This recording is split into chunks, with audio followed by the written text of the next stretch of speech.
Hello, everybody, and welcome to the All Metal Mode podcast with your host, Mike Hare, and Mr. Dorian Cook. If you're tuning in, if you haven't been tuning in, tonight is part 3 of Jesse James, which, boy, we've had a lot of really good feedback on. It's really been amazing. A lot of people have reached out to say what good shows they've been that Dorian's put on. So we're going to wrap it up tonight with part 3. Before we get into it, if you're looking for the best digging tools for metal detecting and gardening, go to predatortools.com. They build the highest quality and strongest digging. I lost my place. Jeez. Made from the finest American-made steel. Built right here in the United States, each tool is heat-treated and tempered one at a time for maximum strength. They are second to none. There are many to choose from, and each has a 5-year warranty. So if you need digging tools that last and make the job of digging easier, look no farther than predatortools.com or call Pam at 856-455-3790 and tell them that All Metal Mode sent you. Absolutely. Garrett's big announcement on Friday. I don't know if you guys have seen this. I'm guessing most of you have. At 10 a.m. I believe that'll be Central Time, but I'm not positive. It sounds like we're going to get a look at the new Apex. So tune in, and most likely Tuesday, we will be talking about the Apex, about what was discussed, what they shown, all that good kind of stuff. So, and I might be flying solo. Dorian has Dennis. Dennis Wynn's going to be flying in. They've got a lot on the agenda.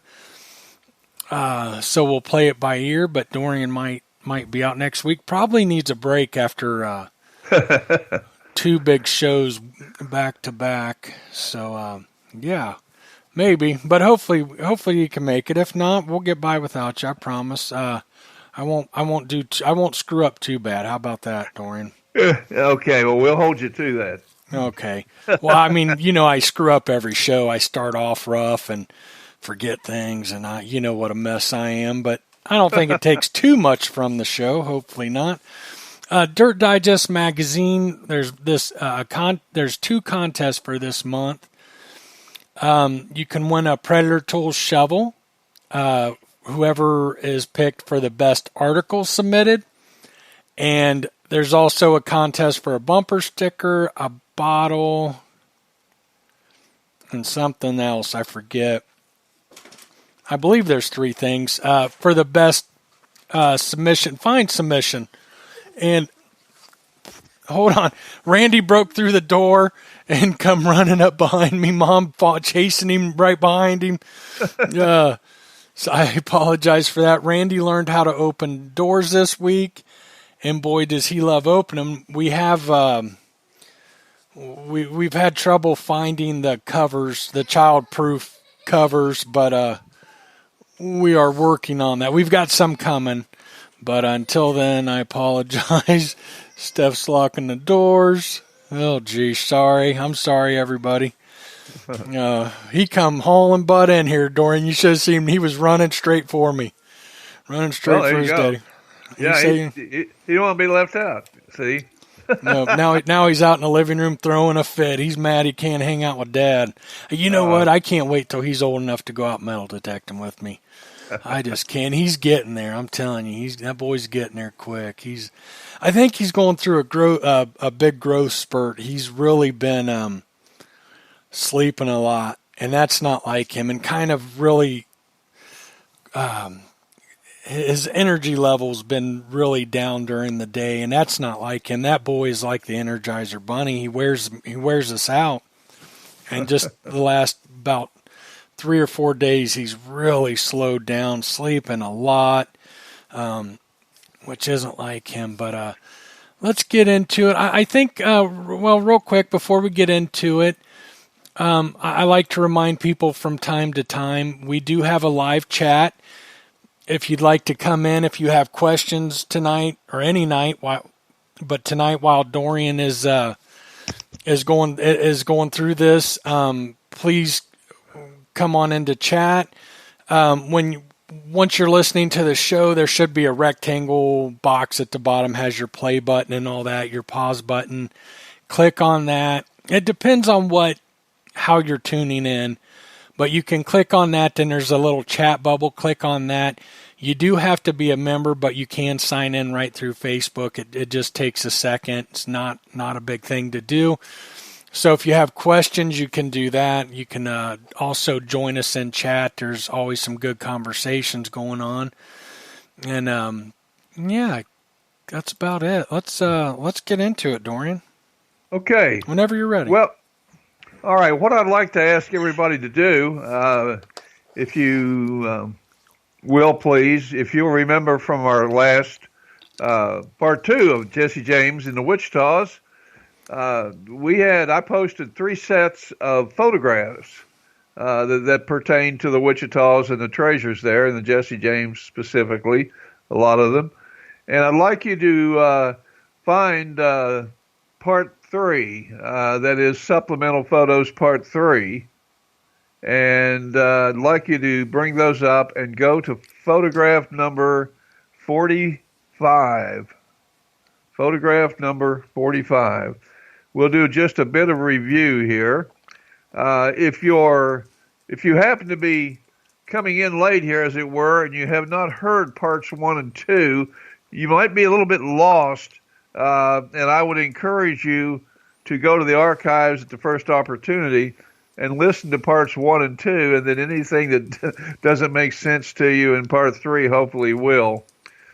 So we were getting into a story of Frank James and his actually moving to the Wichitas, building a house there on 160 acres, planting an orchard. That's obviously something you do if you plan to be there a while. And if you recall, I'm pointing out that, see, if you just regard Jesse and Frank as well-known outlaws, bank and train robbers, then it cuts out a whole a huge portion of what they really were all about. Because remember that they were members of the Knights of the Golden Circle, the High Council, the Inner Circle as it was called, and they were basically from the time the Civil War ended until 1916, they were fighting a resistance movement, as it were a continuation of the Civil War. And not only did they conceal a lot of their activities, but the federal government also censored articles and things that would point this out to the American public, because they did not want the American public to know that the Civil War really hadn't ended when they had officially declared it over. It did not end when Robert E. Lee surrendered at Appomattox. It continued in another form as a resistance movement. It's a very similar situation. If you look at World War II, you have France that was quickly conquered by Germany. Somebody said it, the French are lovers and not fighters, and they really don't have a sterling record when it comes to fighting wars, especially, in the last century or two. Anyway, it's not that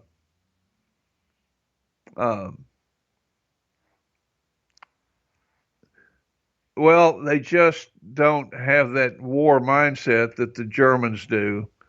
And the Germans conquered France quickly, but the French, while they had performed basically poorly on the battlefield, they, as a resistance movement, Frenchmen dressed in civilian clothes that attacked German convoys and ambushes and performed assassinations of German officers and so on. They were highly successful, and the Germans actually, tried to keep it under wraps just how successful the French resistance movement was. So as it turned out, sometimes when a particular ethnic group of people is not good at one part of warfare, they're good at another. And so the French were very good in the department in the resistance movement type warfare. Um, well, anyway, the Confederates were also very good at it, and they uh, they needed to make sure that the public was not aware that they were trying to accumulate funds to fight a second civil war, because that could have stirred up Southern people especially to begin to resist and to bring even stronger oppression, cause the Union Army to get even larger, uh, and martial law to be declared over the whole South and so on. So that was part of the reason why that they concealed, even from the Southern people, just what they were doing and how successful. Had they been able to reignite the Civil War, then they would have, of course, made themselves known, and it would have gone on. But as it turned out in my research, I discovered that the Golden Circle itself was under the control, secretly, again, boy, a lot of secrets, different levels of secrets. It's kind of like an artichoke. You ever peel an artichoke? It's got layers, and you peel away a layer and you think you're at the heart of the artichoke, and you're not. And you peel away another layer, then there's another layer under that and another layer under that. Well, this is kind of the way it was with secrets and deception. And the Golden Circle people that were hiding these treasures and building the depositories and things, they did not know that the Golden Circle itself was under control at the top of the Knights Templars, and that the Templars had been hiding treasure caches for thousands of years, and that these caches were not intended to ever actually be used to fight a second civil war.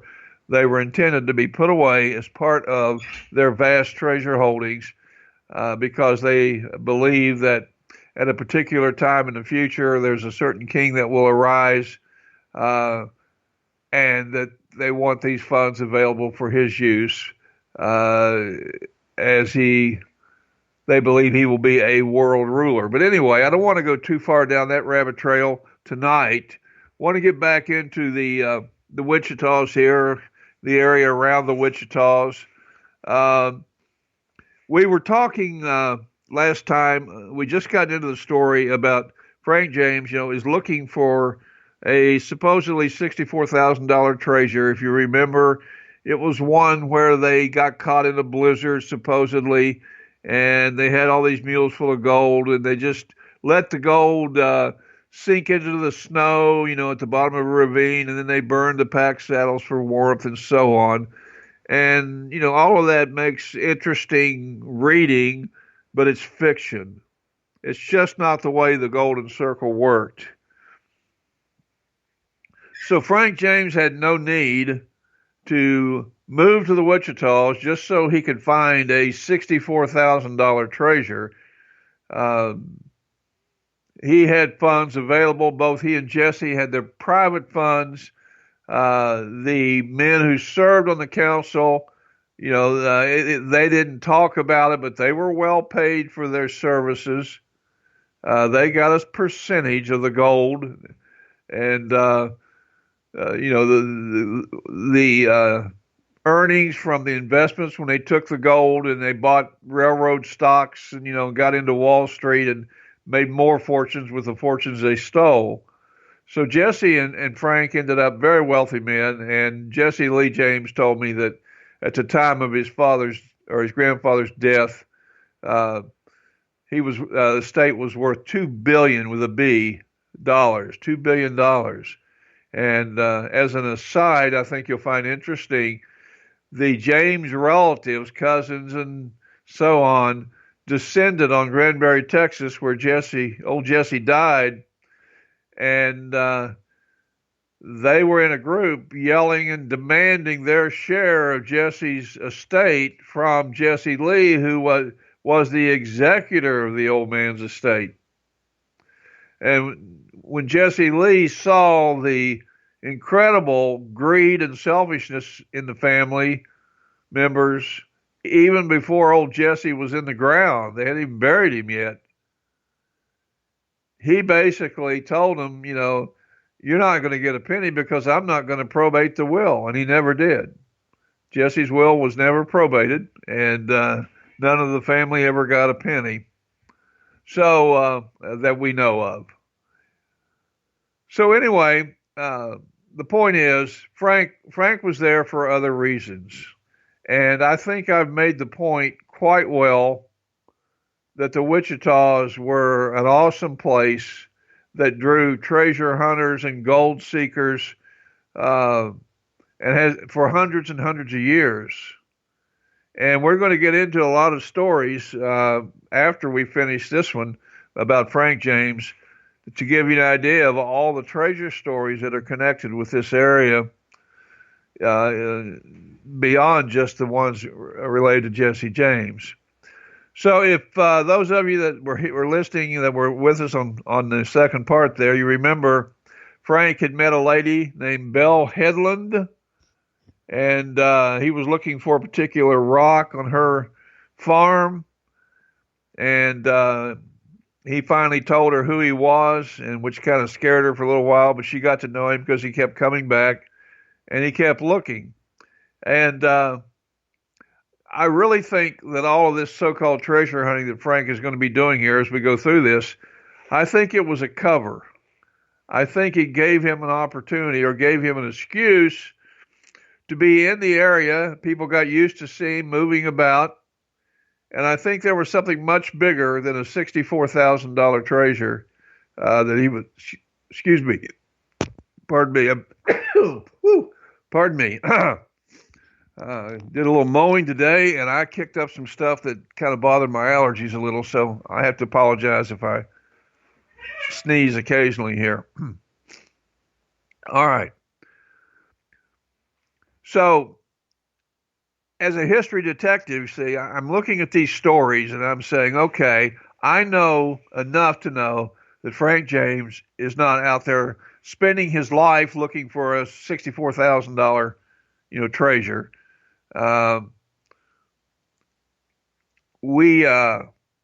Let's see, did we get to the first one that he found? He knew where our treasures were buried. And if you examine the story carefully, you'll spot flaws and holes in it. And that is what a history detective, a treasure hunter who would be a treasure finder, has to do. You have to find the flaws and the things that don't add up, and account for those, and get them out of the way so you can stick to the facts as they are. Because when you're dealing with the Golden Circle, cover stories are a dime a dozen.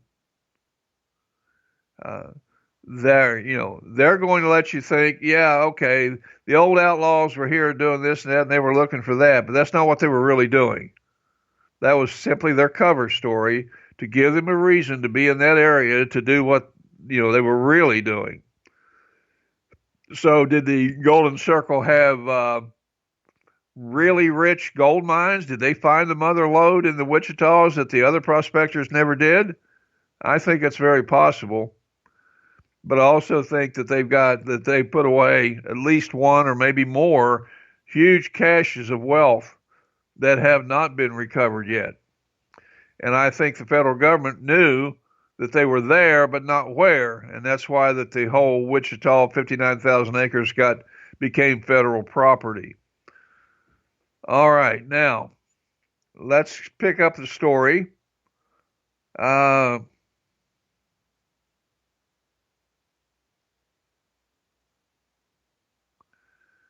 Let's see.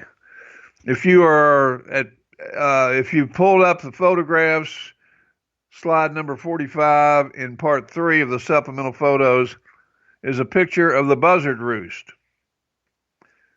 And this has to do with the Bell Headland property story here. So I'm going to back up. We were barely into it, so I'm just going to go ahead and pick it up where he shows up on her property, and he didn't identify himself initially. He inquired about an old spring and some symbols etched on a rock, and asked Mrs. Headland whether he could look over her land. She was curious, and she walked along with the stranger as he poked an iron rod into the ground in an inviting spot. She showed him the only spring she knew about at the foot of a lone knoll with a natural cave through one side known as Buzzard Roost. If you look in the picture, you'll see to the left of the little knob on top of the hill, you'll see a hole, obviously goes all the way through. That's what's being talked about here. And supposedly he made the statement, if this is the right place, this is Jesse's kitchen. And he pointed to a nearby rock as he bent down to reach under a stone. Soon he pulled out a rusted spoon. So then he revealed himself to her, and he continued the visits. And as Frank continued his search, he confided in Mrs. Headland that he was seeking $64,000 that Jesse had taken during a robbery in Independence, Missouri. Jesse had carved a map and directions on a large rock and turned it upside down. Well, of course, Frank, absolutely knew that his younger brother was not dead. So he could, if he needed to find something that Jesse hid, he would have consulted Jesse, and Jesse would have drawn him an exact map on how to find it. So this is all part of a cover that Frank is establishing as we go along here. If you'll pardon me just a moment, again, the allergy thing, I'm going to have to blow my nose. Hang on.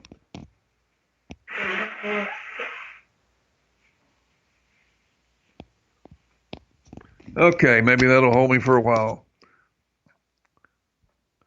Okay, let's see.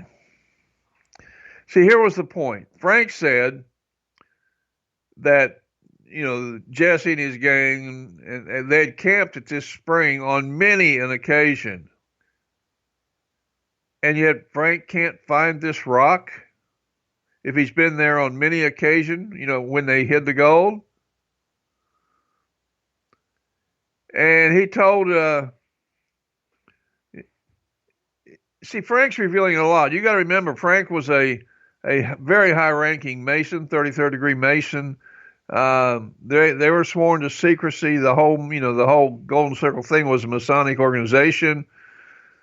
He's not going to be going around giving out stuff like this, where he tells that Jesse drew a similar map on his boot, later transferred it to paper and gave it to his mother.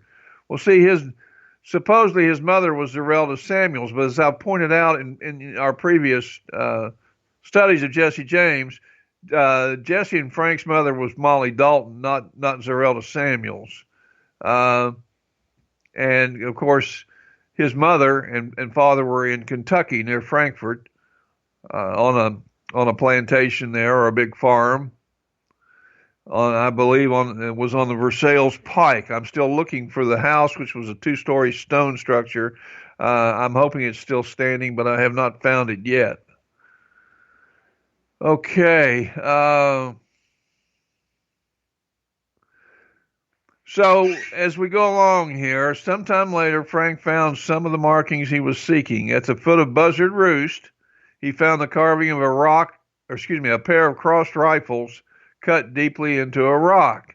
All right, you remember last time we looked at Golden Circle treasure signs and how they cut symbols like rattlesnakes and another one they also did that I didn't mention, pistols. I should have pulled my files and put some pictures up there of some of the pistols that they carved into the flat rocks, where the barrel, either the barrel or the handle, the butt end would point towards the next marker. So Um, he found this pair of cross rifles, and the barrel of one pointed to an aged tree on which were etched the letters MOO with a period, M period, O period, O period, and below the letter Y. Beneath the carvings was a mule shoe nailed into a blaze, and of course, as I mentioned, the blaze was a big flat spot cut with a knife or an axe on the side of a tree, and so the horseshoe was nailed into that spot as a marker. Not far from that tree, Frank unearthed a copper kettle with a crock cover containing $6,000, or so he said. One old settler who was sure that Frank's claim was true was Uncle Billy Royce, who owned the farm adjacent to Mrs. Headland's. So Billy Royce had met Frank James when he was 14 years old. He was a cook, one of the cooks for Buffalo Bill Cody on a buffalo hunting expedition where Frank actually, basically by chance came upon them and had dinner with them. So in the little town of Cement, Frank was buying supplies, and Royce spotted him, took a double look, and hollered out, "Hello, Frank." And the old outlaw wheeled around, supposedly staring. And then he reminds him, I'm Billy Royce. I cooked a supper, helped cook a supper of venison and turkey for you. And Frank tells me he can never forget that hot meal or that good meal. And so anyway,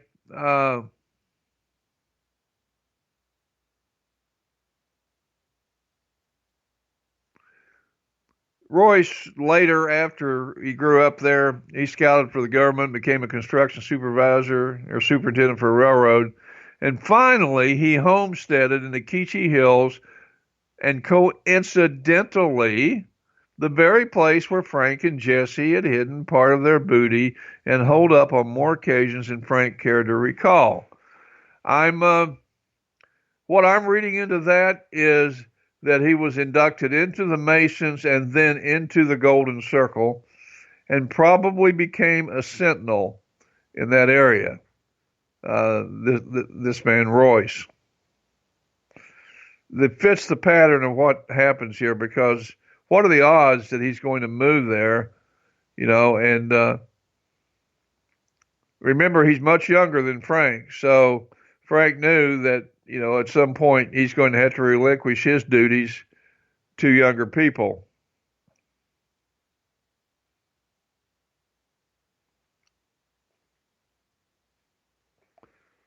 So it says that here again Frank divulges what he's hunting to Billy Royce.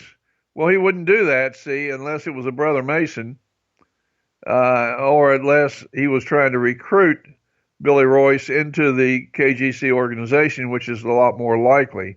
So you got to learn to kind of read between the. It's almost like interpreting another language. Uh, Cover stories have holes in them, and you have to find the holes that prove to you you're not dealing with the facts that you're looking for. You're dealing with a cover story. So Frank supposedly recovered at least $6,000 in the Keechee Hills, and whether he actually recovered 64,000, no one knew for sure. I don't think he did. 6,000 gold, $6,000 in $20 gold pieces is $320 gold pieces, and back then their value would be way over $50,000 today. So that would have done Frank really well there. I mean, he's supposedly a farmer. He's got his orchard and everything.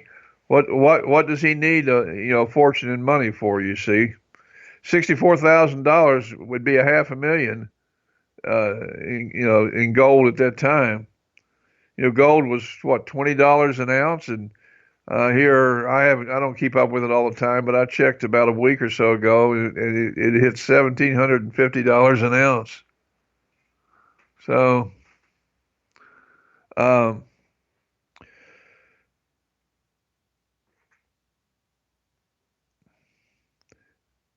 I think that was part of the cover story.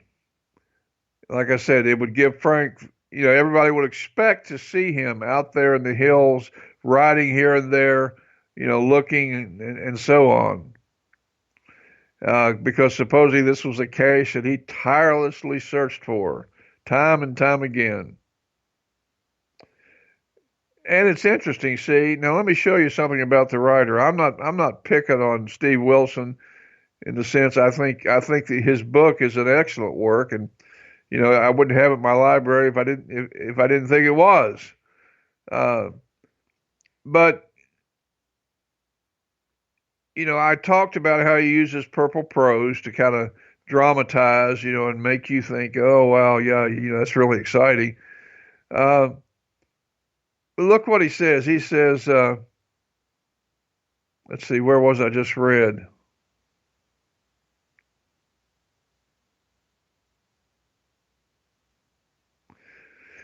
Whether he actually recovered $64,000, no one knew for sure, and that's a true statement. But then he says, just less than a paragraph down here, uh, one thing for sure, a cache Frank tirelessly searched for time and time again, he never found. Well, see, right, just a paragraph up, he said no one knows, and then he says one thing for sure. Well, that's a contradiction, plain and simple. But the first statement is true, the second one is not. He doesn't know if Frank ever found that cache. If Frank wanted that cache found, and dug up, then he would have found it. He was out and about doing other things. That's how he wore out those 6 horses they talk about. And he says, and yet he must have walked over it 1,000 times. The pot of gold, and pot it was, had been buried by Jesse. Frank had never known where. His mother had told him the vague details passed on to her by Jesse, but somehow they got twisted around and it was too late to double check. See, that's patently false. That's just not what was going on. Jesse and Frank, were in communication with each other all the way up to the time that Frank died, because Frank died first. He was older than Jesse, and Jesse lived a lot longer than Frank. Okay, let's see. We want to.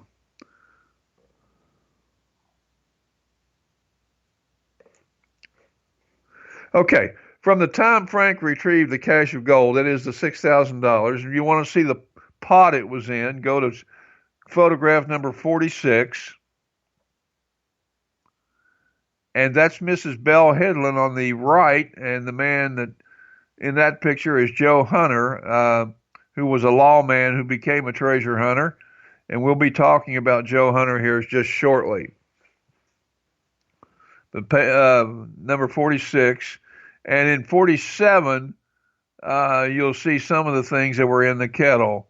Now, Wilson says the kettle had a crock top, and yet it's plain to see that it didn't. And supposedly this was a copper kettle. This was not the copper kettle. The facts got confused. This is a cast iron kettle that had the money in it. And think about it. Frank finds this kettle, lets the word leak out deliberately that it had $6,000 in it. And it totally verifies people's impressions that what Frank's looking for lost treasure that his brother hid. So they're not suspecting him of doing anything else. Great cover story. Dig up a little treasure. That proves that that you're there and for the reasons you're telling everybody. Frank was way too talkative and giving out way too many details. That wasn't like Frank James's entire life. He was very close-lipped. And it's obvious that he's creating an image of himself and his activities, which is a cover for something much, much bigger.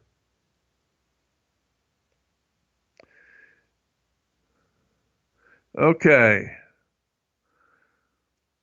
So Wilson says, he says Frank must have walked over the spot where this cache, this 64,000 was buried 1,000 times.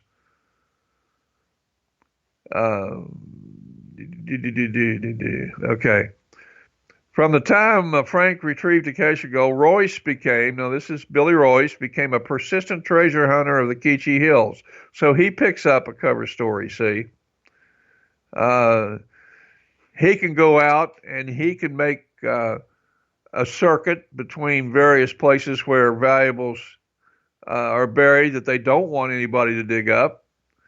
And everybody says, well, he's out looking for Jesse James' treasure. You see how innocent that is? Everybody's going to buy into that.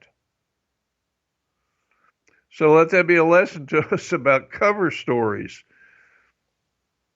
That's very interesting. You're actually, see, your real job is protecting treasures, but you tell the public that you're looking for treasures. Very, very good cover story.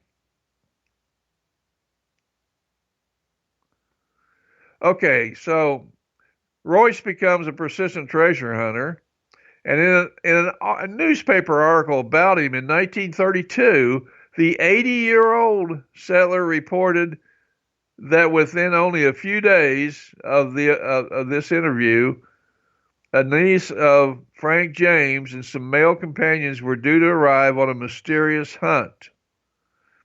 What, if anything, they found has never been learned, but the story of Frank's niece turns up time and time again in as many locations over the Wichita Mountains. What she was seeking, she, like her uncle, kept to herself.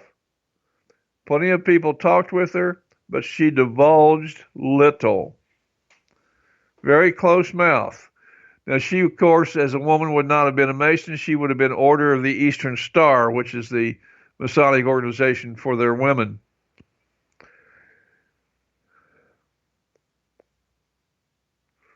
So after Frank had died, he moved back to Missouri. He didn't die here in the Wichita's. He did move back to Missouri. At the time that his age would not allow him to stay in the saddle so much. He went back, and I'm not exactly sure where. I have not researched Frank near as much as I have Jesse. That'd be an interesting project to see what Frank did after he got back in Missouri. Okay, I'm sure it is researchable.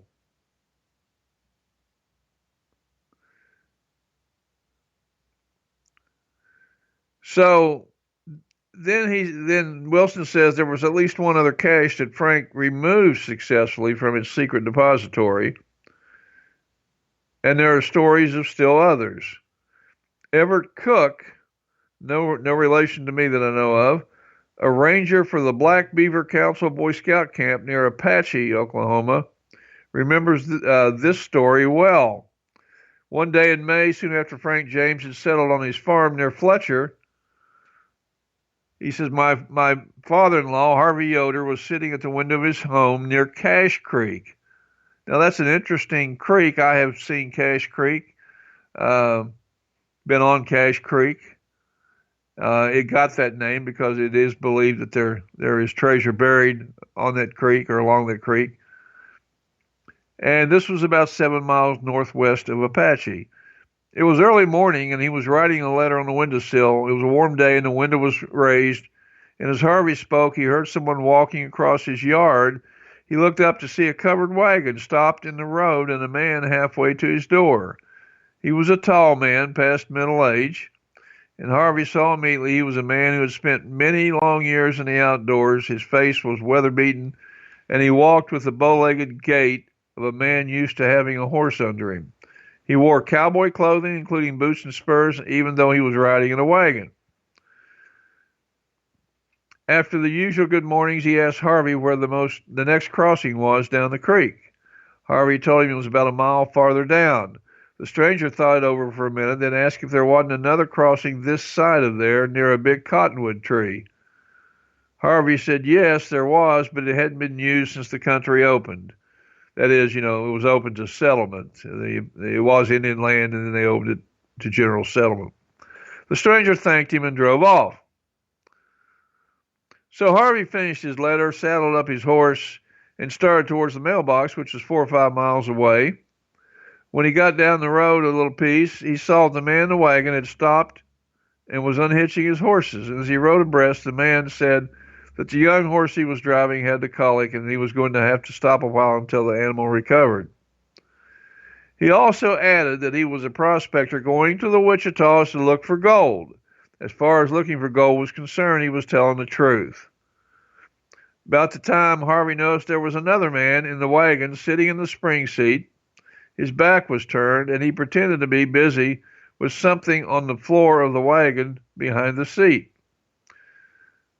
As he rode past, Harvey got a good look at his face, and he positively recognized him as Frank James, who was well known in these parts by this time.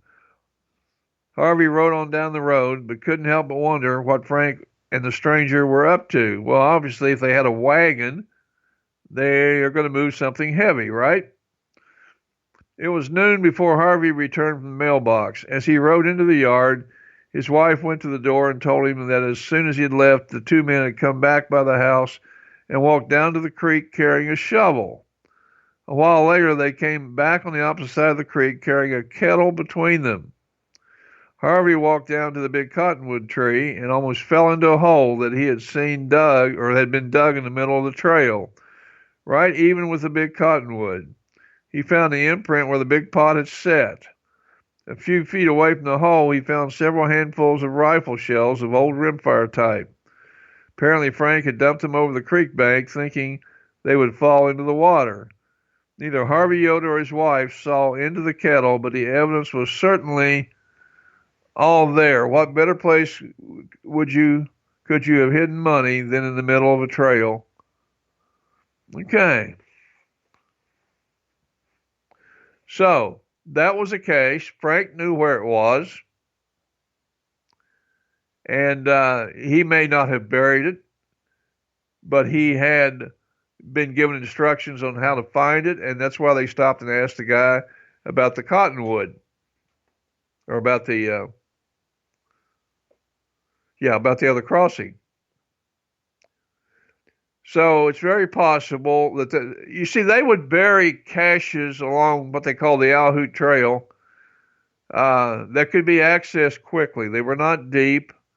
They were not huge caches. They were not millions of dollars, but they were thousands of dollars.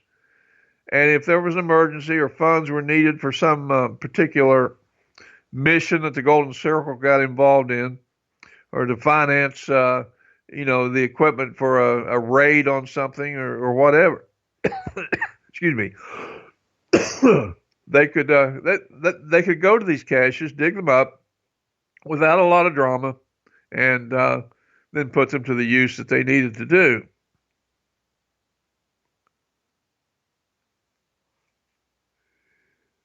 Let's see here. Okay, so that was one story.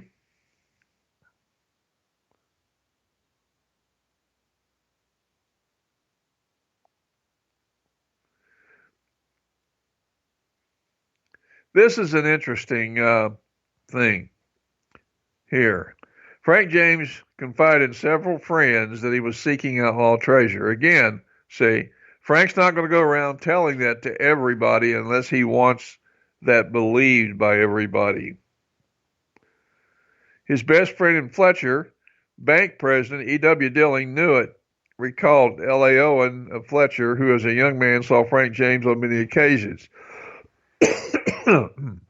Excuse me, I'm going to grab a drink of water here.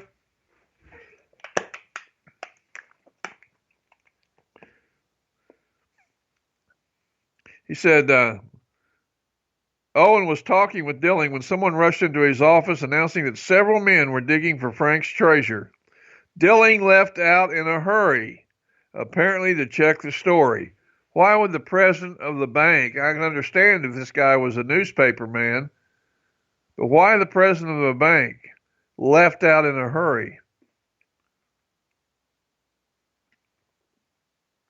Very likely he was almost certainly a Freemason and almost I would say probably a very good likelihood that he was KGC, and that's why he rushed out to see what was going on.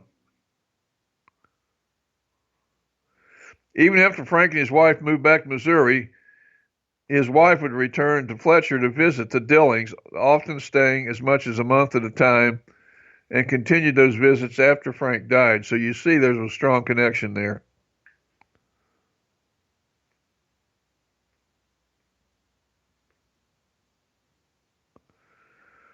On another occasion, Owen remembered Joe Cable once asked Frank about a mule train of gold in Mexico.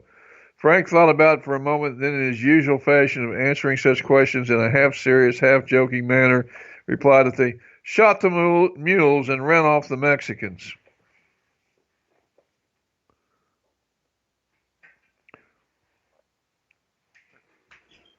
So Wilson says there's no question that Frank James dug up 2 caches hidden near the Wichita Mountains, and there are rumors that he recovered more.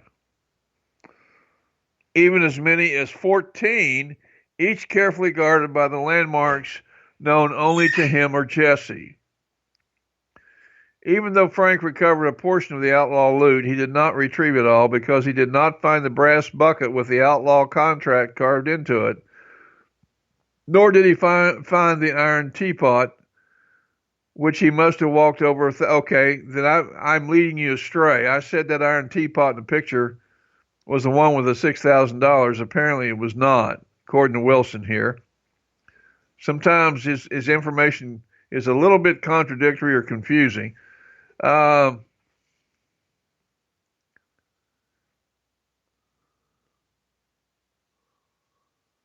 Okay, so when Frank James finally left his Oklahoma farm about 1914, only a year before he was to die,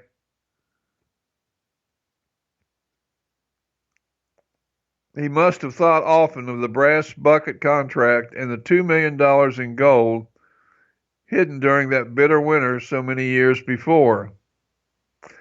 Perhaps it was his niece who came back to find them with Frank's final instructions. If so, she was no more successful than he, try hard though she did. Okay, now enter treasure hunter Joe Hunter.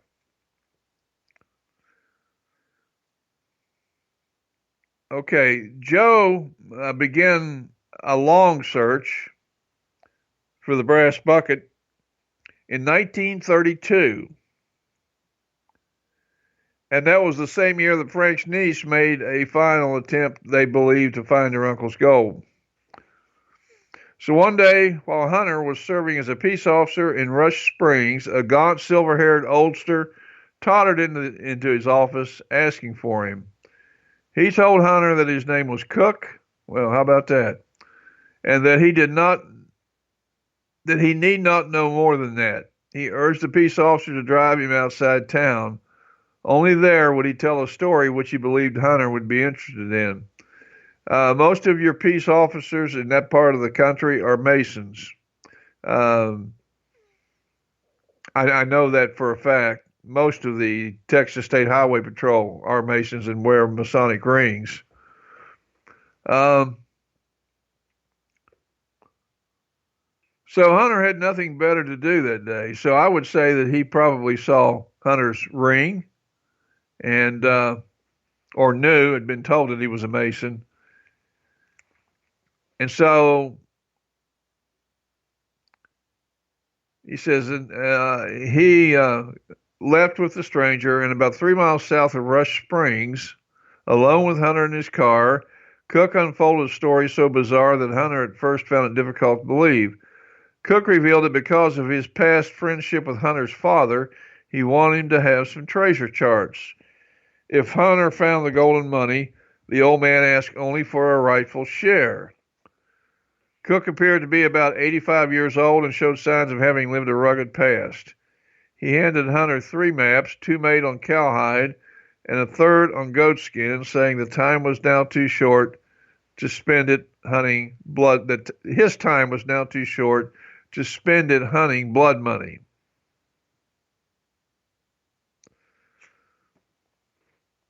Okay. He says, he told Hunter, "We buried it there about 62 years ago. I hope you can find it. It'll be near a pile of rocks." Hunter and the old man then parted company, and it was the first and last time Hunter ever saw him. The peace officer was skeptical of Cook's story, but Cook talked as if he must have been there. Hunter had no idea then that the treasure maps would haunt him for the remainder of his days, causing him to abandon job and family alike when he thought the trail was warm. Oh yeah, we call that treasure hunting fever. Had my share of it. I spent 2 years hunting treasure professionally in my life, so I I know what that's like.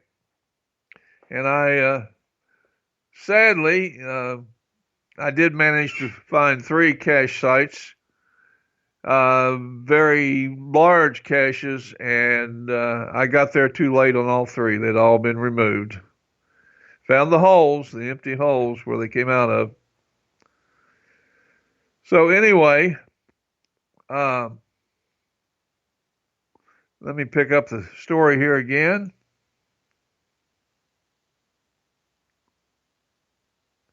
Let's see. First key to the hidden money was another map inscribed on rock and buried in the rugged Wichitas. Cook described the place well to Hunter, and as he later learned, it was only because of the old man's vivid description of the land that he uncovered the flat rock. By following the 3 maps, Hunter found a pile of rocks using the cairn, CAIRN,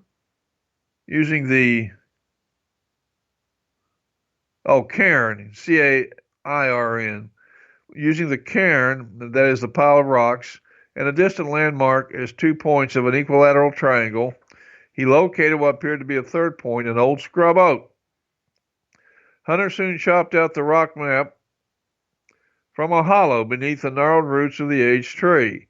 He had no idea at that time that his search along the ancient trail of bloodstained treasure, there's your purple prose, would last over a long period of years. Otherwise, he might well have quit long before he found the tantalizing clues. Clues that goaded him on, always another day, another year. Now, his first discovery revealed that Cook had known what he was talking about. Soon Hunter discovered that Jesse and Frank James had established their own system of codes to lead them back to hidden caches, usually buried on the spur of the moment when time was precious and money only extra weight, or when there was plenty of time and no place to spend the money. Yeah, well, that sounds good, and that would be, very logical if Jesse and Frank were only common or even extraordinary outlaws. But obviously they were leaders in a resistance movement with a very, very specific goals.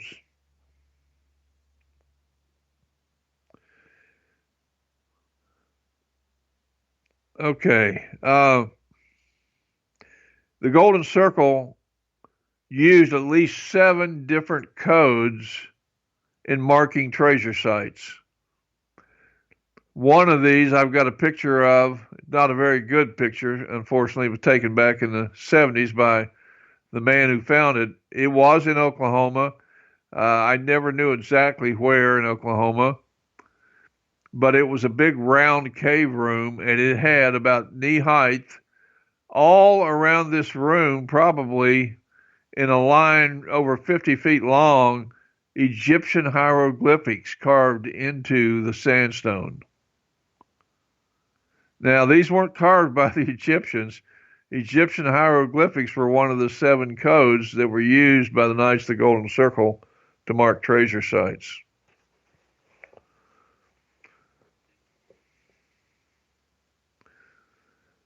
Okay, let's see. Pick up the story on Hunter again. Many of the markings corresponded to symbols used by the Spaniards. Later, Hunter came into possession of 2 more maps improvised by Jesse James, both of which were to prove valuable in his later searches. The charts had been left with an elderly man in eastern Oklahoma whose name Hunter never revealed. The old man was unaware that he possessed the maps, until he had had them for 5 years. They had been hidden in the false bottom of a small chest. Soon after their discovery, Hunter fell heir to them. I know now that I have the granddaddies of all the treasure maps, Hunter said in 1948. I was 1 year old then. Okay. When he revealed much about his discoveries. They have never been wrong. Jesse made one of these maps on a huge cowhide, the other on the tongue of his boot.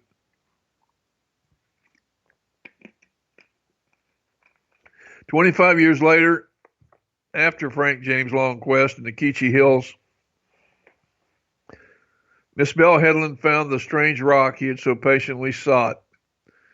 It happened one spring day when Miss Headland was attracted to a large stone that appeared unnatural in its position. Now let me ask you something.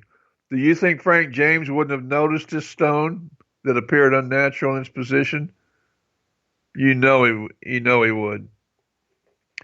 It reminded her of what Frank had told her years before. When she had turned it over, it was obviously the stone Frank had sought. Strange markings were etched on its underside, but there was no clear directions telling where to find the buried gold. Joe Hunter read of Mrs. Headland's strange find. It was the moment he'd been waiting for. Till then, he had not known of Frank's early search on the Headland farm. The next day, he got in touch with the aging schoolteacher. He studied the rock closely, and with the information he had from his own maps, he concluded that part of the treasure must be buried on the Headland farm, just as Frank himself had insisted. People had long ridiculed the idea of the James boys burying any of their ill-gotten gains. Even Hunter thought it was incredible, but if his maps were authentic, the treasure had to be there. And I will remind my audience that unlike, all the other outlaws, all the other American outlaws, so-called outlaws, usually the claims of what they stole and buried are grossly exaggerated. A $3,000 bank robbery, becomes $30,000 in gold coins and so on. But Jesse and Frank were actually stole quite a few times more than history gives them credit for. Because they were stealing especially from the northern bankers, and especially Jay Gould, the worst of the lot. And the bankers and Gould did not want the public to know how bad their losses were. Now, you have to understand, these people were so absolutely filthy rich, they could take big hits. They could lose a lot of gold shipments on trains and banks without going out of business, if you know what I mean.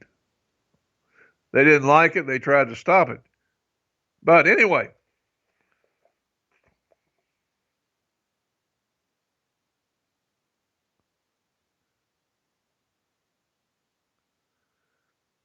Hunter,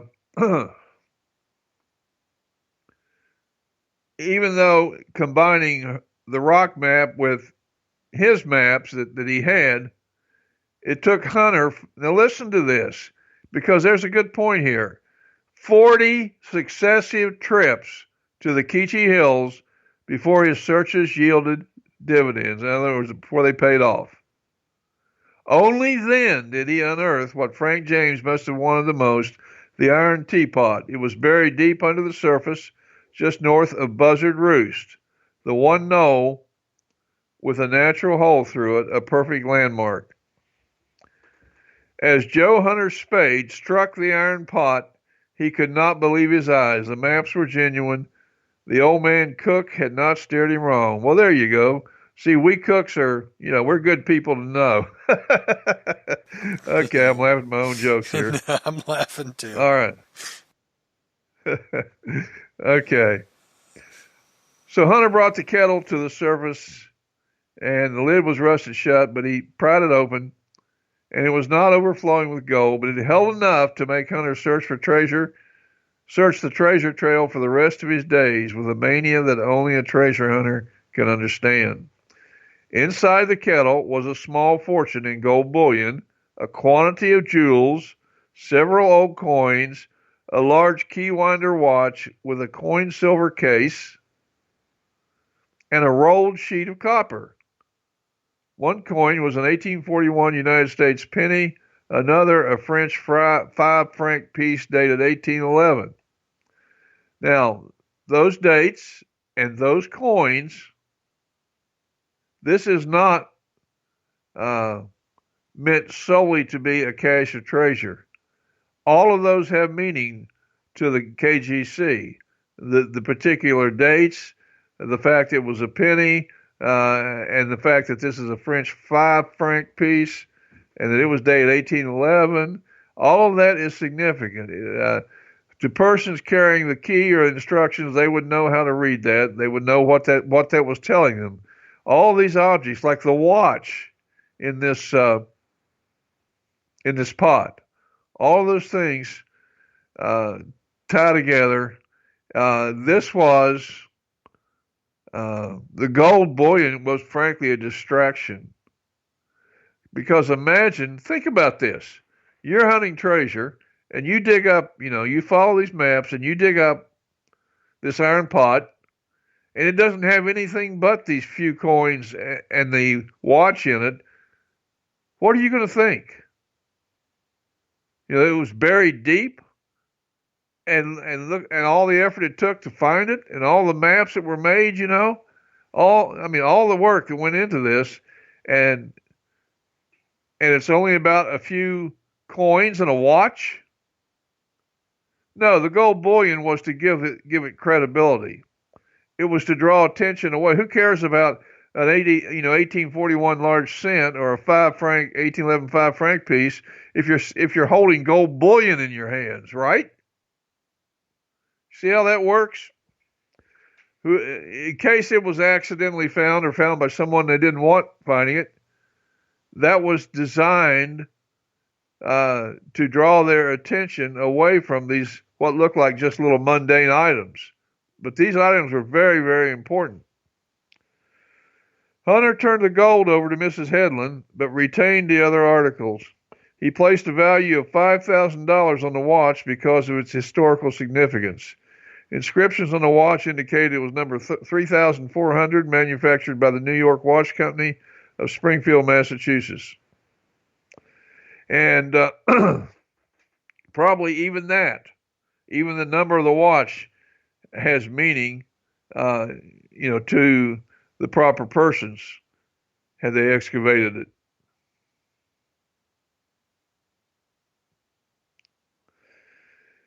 And here Wilson speculates the timepiece had probably been taken during a holdup by Jesse, for it had the name Theo E. Studley engraved in it.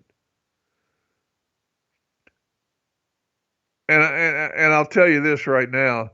Jesse's robbing a bank or a train. He's not robbing the passengers or the people in the bank of their watches, okay? That watch was specifically there for a greater purpose.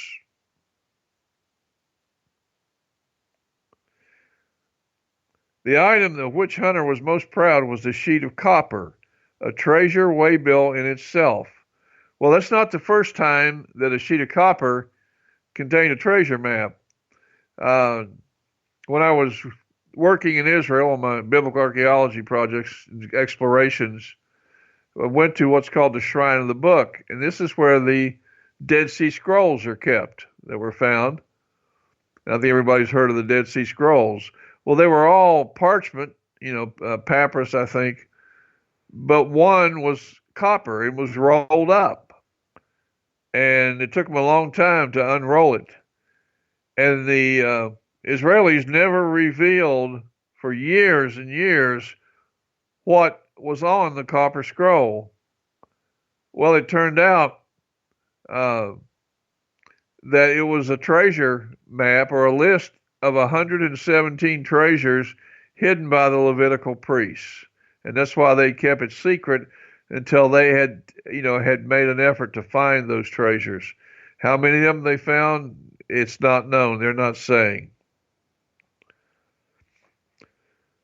Okay, so now Joe Hunter has a copper map.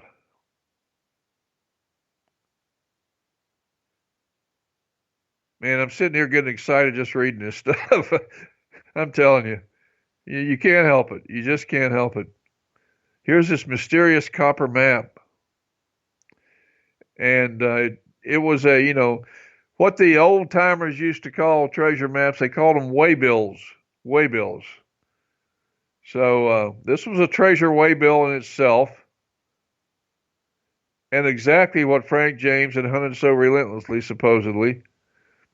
About 2.5 feet long and 8 or 10 inches wide, the copper chart gave further details and code marks to a treasure trail that necessitated a full-fledged detective and code cipherer to unravel.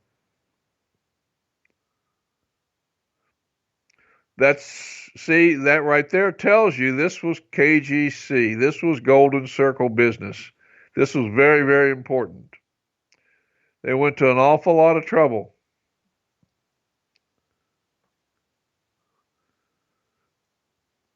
It was 2 years later that Hunter uncovered the next clue, and this time it was on open prairie, and careful calculations led Hunter to it. Several feet into the earth, his shovel struck an object that indicated he was on the right track. Nearby, he dug another hole, which yielded an old pick head, its handle long decayed. When he dug still another such hole, again he found a rusted pick head. Its handle, too, was gone, but bore the inscription Douglas Axe Manufacturing Company, Hunt. The lettering on the other head had been hammered out. Still another hidden clue was a 70-pound iron wedge. It told Hunter a story that only he knew how to interpret and told him in which direction to proceed.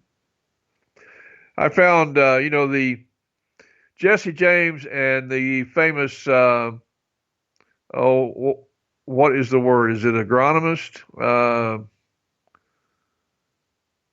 Botanical genius Luther Burbank were friends, and Luther Burbank taught him how to graft limbs onto trees.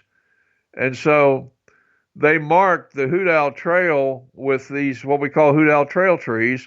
And a Hoot Owl Trail tree has a limb coming out at an exact 90-degree angle, and it will go out so far before it bends up towards the sky. I have pictures of me metal detecting underneath one of these Hoot Owl Trail trees in the Wichitas in Oklahoma.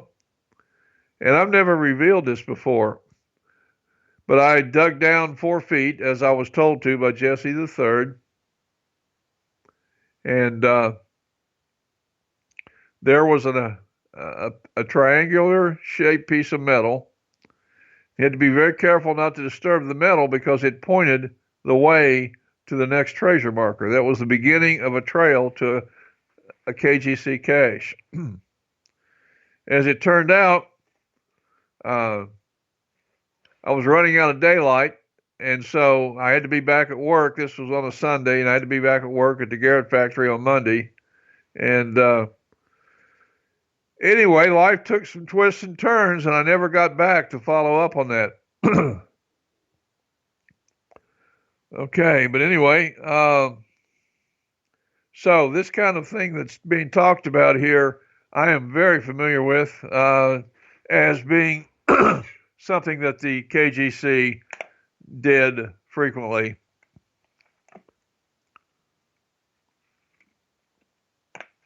And it's awfully important when you're digging these markers up not to move them out of place before you document exactly which direction, all the points on them are pointing in. Because if you move them out of place, pull them out of the hole without doing that, you're going to make it awfully hard to find the next marker.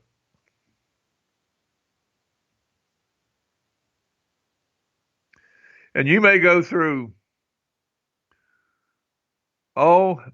8 to 25 markers to get to the actual treasure site. The KGC loved. I mean, they were loved, and they did a lot of this, and they were good at it. They loved to have convoluted trails, false trails, that would lead you away. Um, it's not unknown to even lead you into a dangerous area, where rock slides or a booby trap, a boulder that could come crashing down on you, things like that. And this is why so many of their caches, they went to so much trouble to hide these. This is why so many are still in the ground, have not been recovered. Okay, so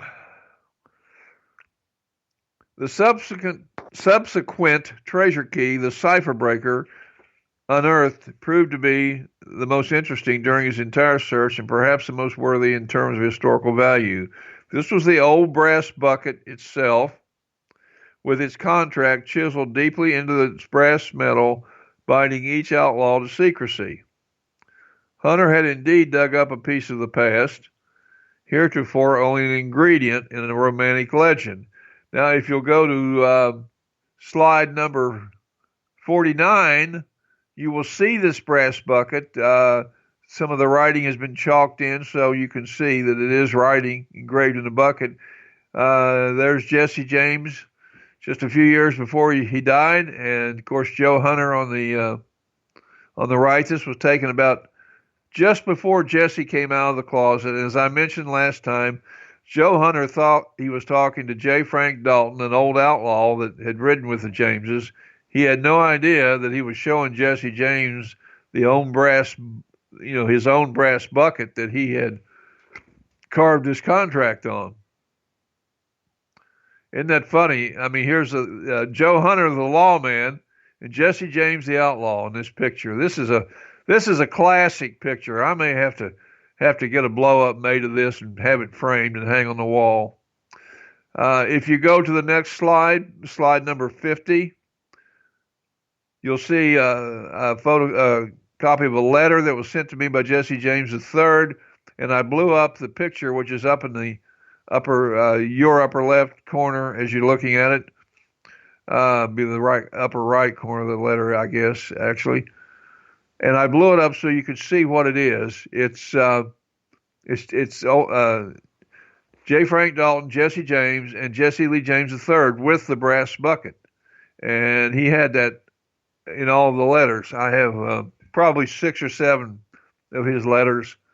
And you can see, if you look, you can see that it's addressed to me. It says, Dear Dorian. So there's your proof that Jesse and I were communicating and became very good friends. Okay, now let's go back to Joe Hunter here.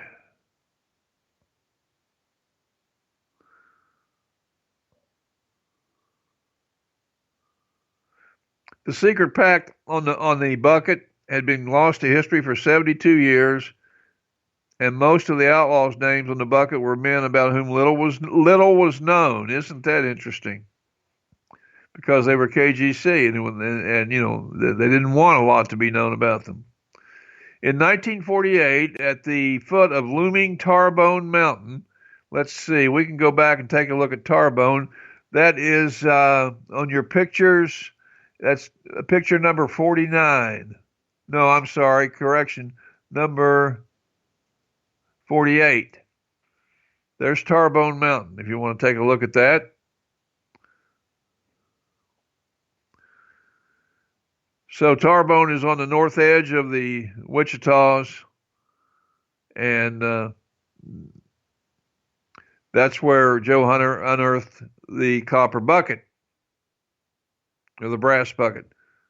Again, brass or copper? One or the other. Okay. Not too much difference. Brass is what? Copper with tin added to it. Okay.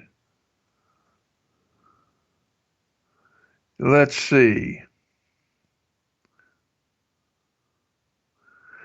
This, the 5th day of March in the year of our Lord, 1876, read the contract We, the undersigned, do this day organize a bounty bank. We will go to the west side of the Keechee Hills, which is about 50 yards from, and here appears the symbol of cross sabers. Follow trail line coming through the mountains just east of Lone Hill, where we buried Jack. His grave is east of a rock. It says, this gold shall belong to who signs below. And below, the following names are Jesse James, Frank Miller, George Overton, Rub Bussey, B-U-S-S-E, Charlie Jones, Cole Younger, Will Overton, Uncle George Payne, Frank James, Roy Baxter, Bud Dalton, and Zach Smith. Very interesting. And I think Frank Miller was also, I may be wrong on this, but I was thinking he was also known as Clell Miller, was one of the men who rode with Quantrill. Several of these men here actually rode with Quantrill. Cole Younger did. I think Will Overton did. Uncle George Payne did. I'm not sure about Zach Smith. And I am not familiar with Rub Bussey. All right. On the bottom of the bucket were inscribed the patent dates and the manufacturer first patented on December 16th, 1851. It was reinstated on March 24th, 1870, and was extended 1873 by E. Miller and Company. Not far from where Hunter found the brass bucket under the rock ledge, where Jesse had concealed it, he dug up a three-legged iron Dutch oven. Inside was the chain and fob that matched the watch he had uncovered in the Keechee Hills on the Headland Farm, 30 miles northeast. You see what I mean? I told you that watch was there for a specific purpose. And here the other part of the watch, the chain and the fob, were buried in another cache 30 miles away. So Hunter is thinking that he's getting close to the jackpot to find the big one, the so-called $2 million treasure. And I think that's maybe an inflated figure that Wilson put on this $64,000 in gold. Maybe it was worth $2 million at the time this book was written. I'd have to sit down and check the price of gold and then figure out, how much gold it would take to be worth $2 million at today's prices, or at the prices at the time the book was written. Okay. He says, up to this point, Hunter had been having good luck, and he'd been successful in deciphering part of the outlaw code. But now his luck left him. Too many landmarks had changed. Too many clues had been destroyed. It had been more than 3/4 of a century since the outlaw gold had been hidden. Nature had played its role well in concealing it.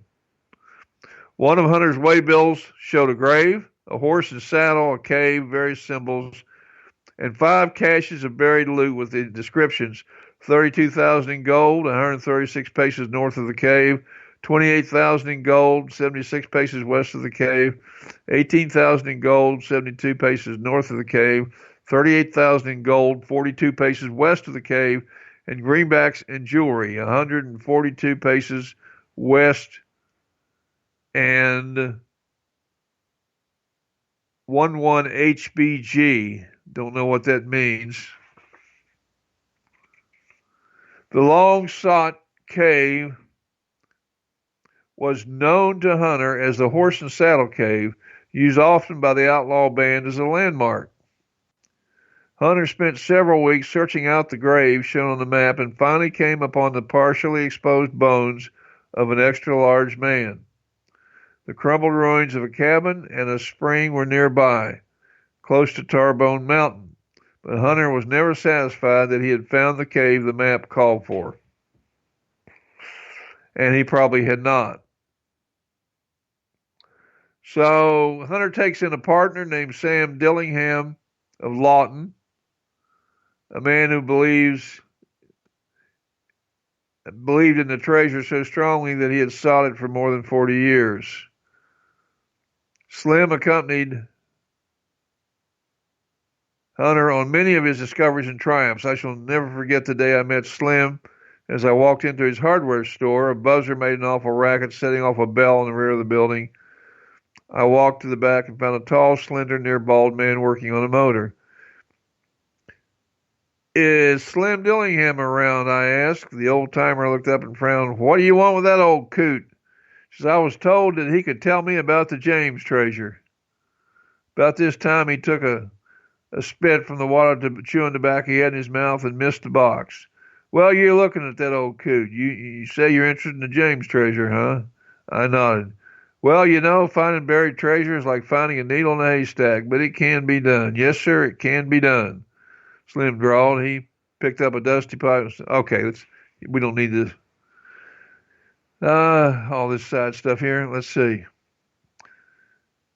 I could start this afternoon to tell you about the Jameses and their episodes in the Wichitas and talk until this time tomorrow afternoon and not repeat any one thing, but I'm sitting tight until I get that treasure. He puffed on his pipe. He said, the Jameses buried money all over those darn hills, but Frank got an awful lot of it, I know. Just what he did with it all, I don't know. But there must be an awful lot that he didn't get.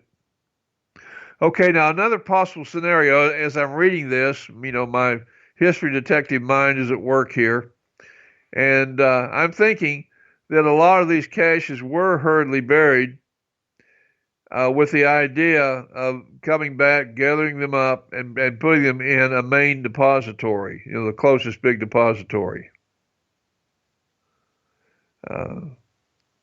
Because the big depository would be sealed and it's not opened easily, and so you can't be opening this thing. If they did two or three robberies a week, you can't be opening the main entrance to these big depositories 2 or 3 times a week. It would have to be a situation where they would accumulate so much, and then they would, open up the depository, put this in it, and then reseal it. Okay, let's see.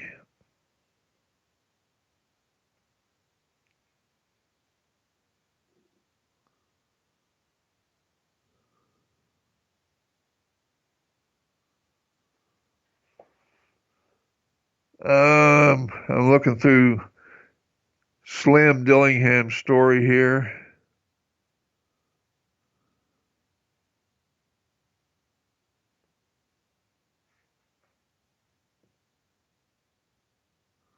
Okay, nothing new in any of that.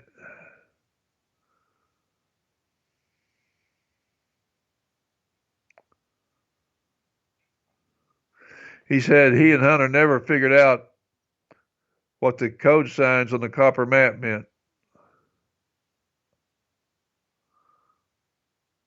So Joe Hunter died in the 1950s. Doesn't say exactly what year.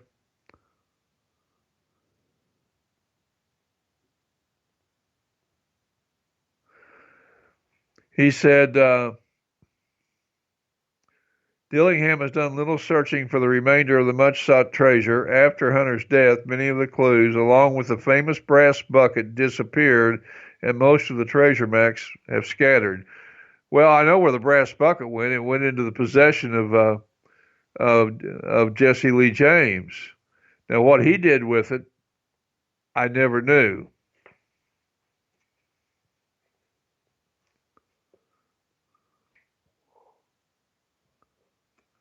Okay, let's see.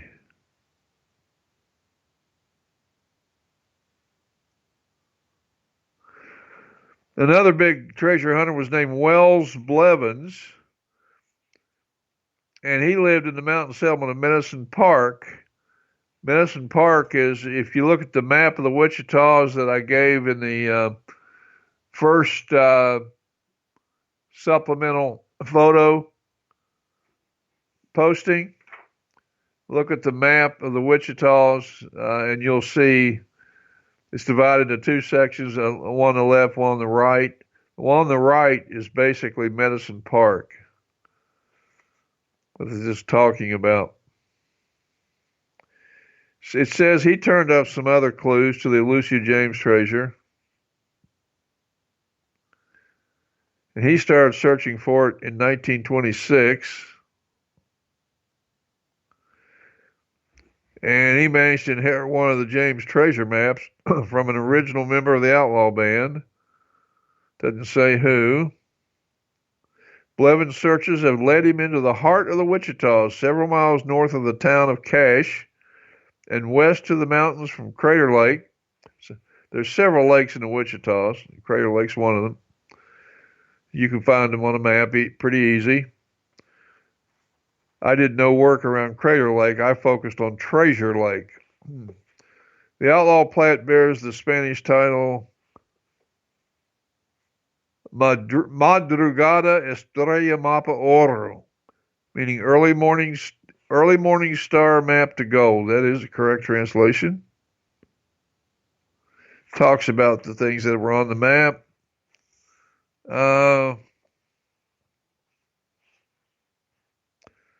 Let's see.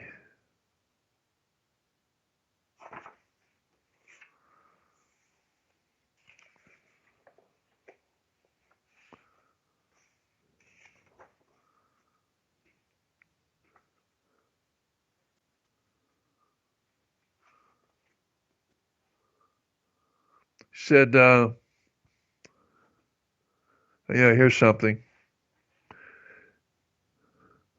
Years ago, a man who called himself John Vaughn, either V-O-N or V-A-U-G-H-N, claimed that he had once ridden with Jesse's gang and was there when Jesse and Frank buried a bean pot full of gold topped with a large diamond. Vaughn told Blevins that he had seen Jesse etch the map onto half a copper kettle. Vaughn remembered that Jesse walked around the side of a hill. He had nothing to dig with but a bowie knife. Vaughn recalled, there Jesse buried the half of the copper kettle on which he had carved the map. The other half he buried under the roots of a cedar tree. This half, mind you, I found with the help of Vaughn, Blevins revealed, taking his eyes off his map, just long enough to look at me as he told the story one summer afternoon in 1963. But what we didn't find was the other half of the kettle with the map, and I don't think Frank ever found it. Okay? During their search, Vaughn guided Blevins to two graves near Crater Lake. We dug into them both, Blevins said, because I wanted to test Vaughn's story. There was a bullet hole through one man's skull right between his eyes. Vaughn said there were three graves, but we could only find two. Second grave, we found several gold bracelets which had been linked together. It was near there that we dug up half of the copper kettle embedded in the roots of a large cedar tree. Not far away, the bean pot must be buried. Vaughn knew too much to be lying, Blevins stressed, and he always proved himself right. So you see all of the, can you imagine the thousands and thousands of hours that people have spent looking for Frank and Jesse's gold in the Wichitas?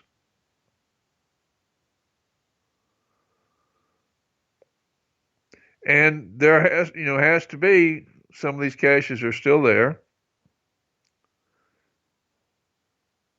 But I am convinced that probably most of the bigger ones were gathered and put into a secure large depository. And they may have used an old mine shaft for that depository. I don't know. Or they could have constructed one, but it would have been very hard to do in the Wichitas. You'd be tunneling through solid granite. And yet the miners did do that, and they certainly had a number of ex-Confederate soldiers in the KGC that were miners.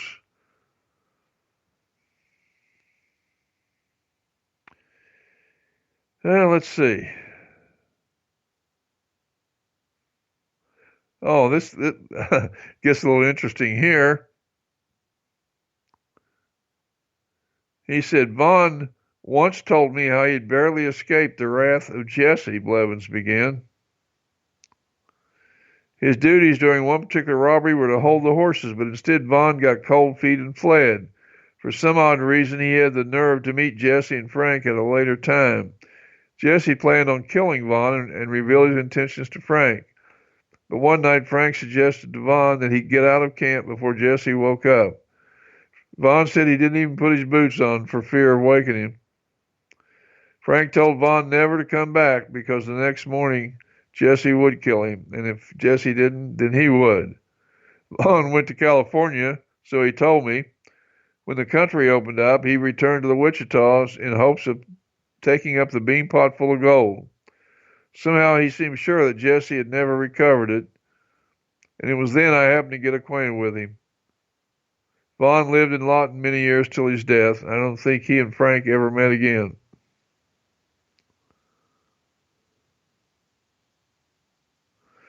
Dean Salyer of Lawton first visited Oklahoma more than 25 years ago with the goal of finding the lost treasure.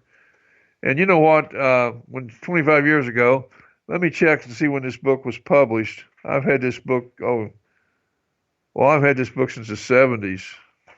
So, good grief, that book is already over 50 years old, I think.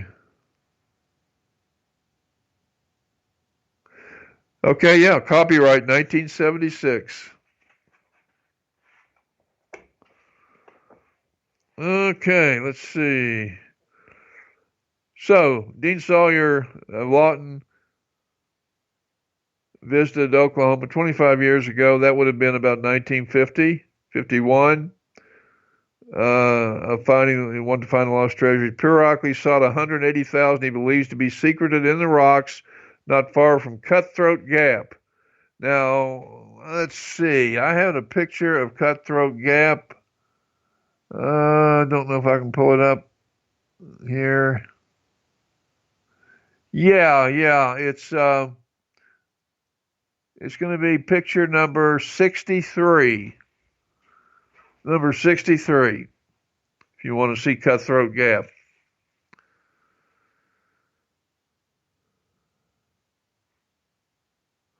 Okay, Salyer, a tree surgeon, a former cowboy, a treasure hunter, and a downright good talker. Excuse me. Let me grab a drink.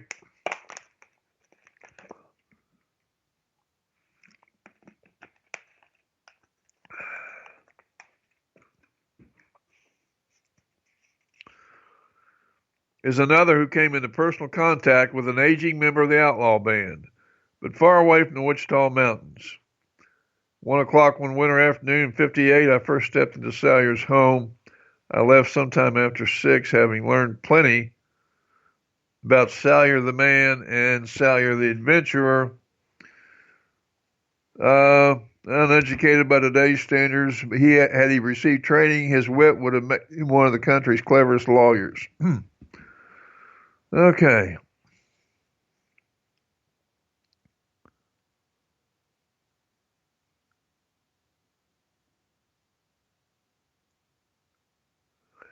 Okay, here we go.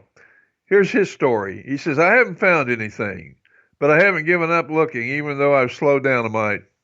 One thing I know, Jesse and Frank James buried $180,000 in those hills. Make no mistake about that. You might wonder how I came to know all this. It was from an old outlaw in Brownwood, Texas. And that's where I'm from originally. Now, Brownwood, Texas, I believe, came to be, after the Civil War, came to be the home of Bloody Bill Anderson, who was supposedly killed during the war, but also faked his death. He was a much wanted, guerrilla who had ridden with Quantrill but broke away, and he was much bloodier and brutal than Quantrill ever was, according to history. And my information is that he ended up in Brownwood, Texas. I think one of his relatives actually has a website and has all this history on it, if anybody wants to go looking for that. Bloody Bill Anderson. I've got pictures of him in my files, and he does look like a brigand. Anyway, he says he was from an old outlaw in Brownwood, Texas. That's where I'm from originally, who was a good friend of Jesse and Frank. Even after Frank was acquitted of his crimes, he used to come down to Brownwood just to talk over old times with this man, whom I knew as Conley. This may be Cole Younger that he's talking about here. I imagine they talked over buried treasure too, though Conley never admitted as much. Okay. Conley often spoke of outlaws, but it was a long time before he said just who the outlaws were. He was more of a lookout man for Jesse, as I gathered it. First, I didn't think too much of his story, but he talked like he must have been there. And two, he had a cowhide map, which he said was one of only 3 copies. Salyer and Conley often talked of making a trip to the Wichita Mountains to reclaim the treasure that Conley knew had been buried. That is, if Frank hadn't recovered it himself. And Conley had his reasons for believing that he had not. Before the old man and I could make the trip, Conley died, Salyer went on, but before he died, he gave me directions and let me look at the map. The old outlaw told Salyer that the gold was hidden in a sealed cave, a natural stone corral known to the outlaws as Horse Thief Corral, a log cabin in Cutthroat Gap, and a Winchester rifle mounted in the fork of a tree were the signs leading to the hidden cave. It was years later that Salyer moved from Brownwood to Oklahoma, and several more years passed before he made his first trip to the Wichitas. And he hooked up with an old prospector named Bert Holderbaum, and they found the old stone corral in the shadow of Cutthroat Gap. If you wonder how it got its name, in 1833, the Osages massacred their Kiowa neighbors and placed their severed heads in brass buckets. Holderbaum was one of the few living persons who knew the location of the rock pen of the stone corral. At first, Holderbaum had trouble locating the outlaw lair, but he knew that it was on level ground at the base of Mount Pinchot, the highest peak in the Wichitas, although it does not appear to be. An old trail ran past the corral, but the animals inside were hidden from view. Holderbaum remembered. In one corner of the corral stood the rotten stumps of 2 trees that had once served as gateposts. Holderbaum recalled having been shown the corral in 1901. At that time, a rock fortress said to have been used by the outlaws was still visible about 2 miles north. Its breastwork was constructed from boulders stacked in a large circle on top of a lone hill, which in 1901 had but one lone cedar growing on it. It had been some time before that Holderbaum found a rust-eaten rifle hanging in an oak tree just west of the makeshift fortress. So there's your second sign, the Winchester rifle. The cabin in Cutthroat Gap was a clue that I could never forget, Salyer said, and as he rolled, anyway, a bandit queen once lived in the cabin. She apparently purchased the food and supplies for the outlaw bunch. Old Conley often mentioned her, always with a smile.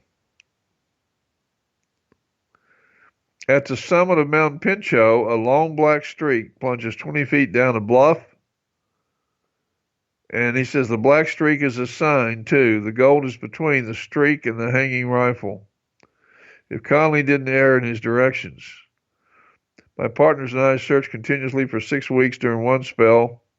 We looked every day except Sundays, but had no luck in finding anything more than the corral, the fortress, and the ruins of the cabin. The $180,000 was part of a payroll robbery at Dodge City, as I remember. That's been a very, very large payroll. And let me say for the folks that might be new that haven't heard me say this before, if you get onto treasure stories involving Army payrolls of gold, don't waste your time. The Army didn't pay their soldiers in gold. Soldier didn't make very much. A U.S. soldier, traditionally, and in my book, they still don't make very much. But at least they got better benefits now if they survive. They paid the soldiers so little that the coins were the most common coin in a soldier's pocket was a half dime, and some dimes. Of rarely a quarter. If they had any gold on them, it was sent to them from home. Some of the soldiers might carry a $20 gold piece, a lucky piece, as they called it, or a $5 gold piece. Uh, I know there was an awful lot of fighting at Mobile, Alabama during the Civil War, and many, many thousands of soldiers fought desperately. And I know that in a trench, a father and son digging out the trench and sifting got a $5 gold piece. And that was the only gold coin I ever heard of being found on the entire battlefield. So, like I said, don't get treasure hunters fever over army payrolls of gold. If any gold was paid, it would have been a very small amount, maybe to the officers, higher ranking officers, but certainly not to the enlisted men.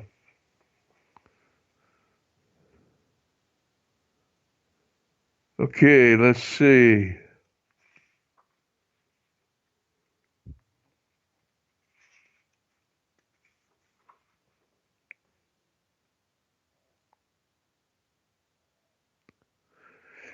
So, it's pretty well accepted that Frank uncovered some loot, as they call it in the book here, uncovered some gold. But again, I think that was prearranged. It was staged uh, as part of his cover. And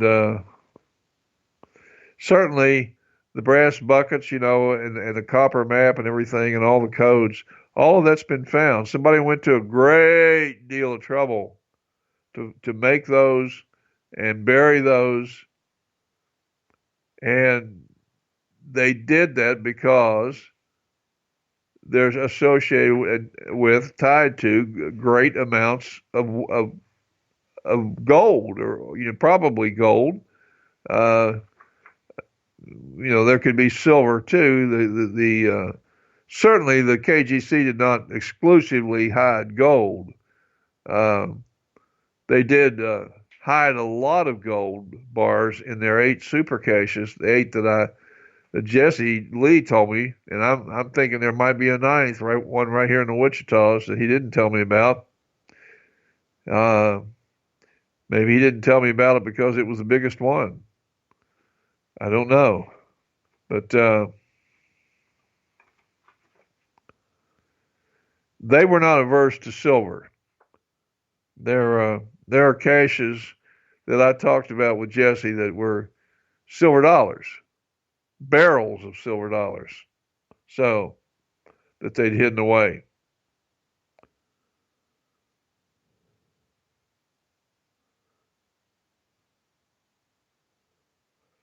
And they also hid treasures of jewels.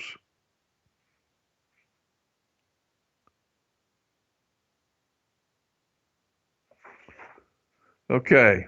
Well, I think that pretty well covers what we can get out of Steve Wilson's research.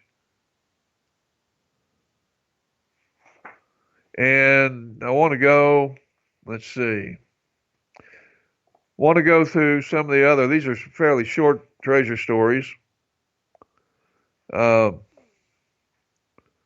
How are we doing on time? We still got a little time. Okay. All right. Mike, anybody got any questions or anything? Do we need to pause for a moment?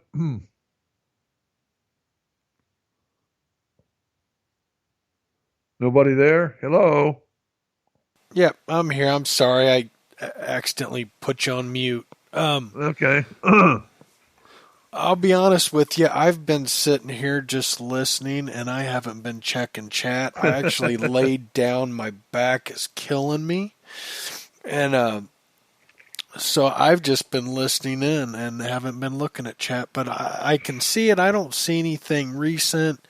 Let me scroll through. scroll through. I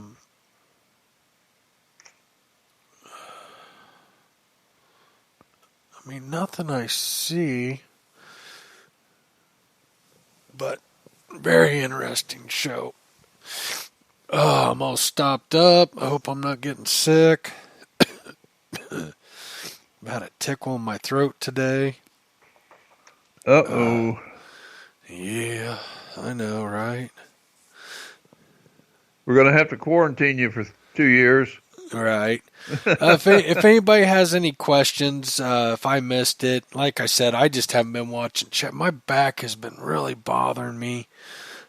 So I thought, well, heck, I do the podcast in my room. I've got a table, I got a desk set up and stuff, and I do it at my desk. And my back was getting really stiff and sore sitting around. I started standing up, but at least the last half an hour, I thought, I'm going to go lay in bed.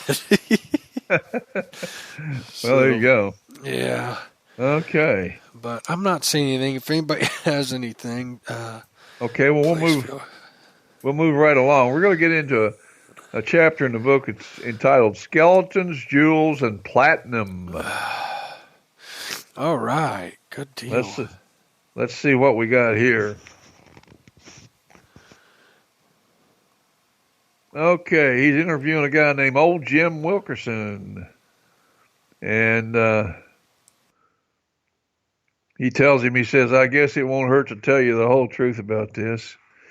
He says, I found Wilkerson in his cobblestone cabin snuggled against the hillside in Medicine Park, a mountain settlement nestled in the Wichitas. And I knew that Wilkerson had once served as a deputy sheriff, and because of that fact was somewhat reluctant to tell me all he knew about Dick Estes. He made clear that he had known Estes a long time before he became a deputy, and then went on to fill in the missing parts of his story of the little-known outlaw Estes and his forgotten gold.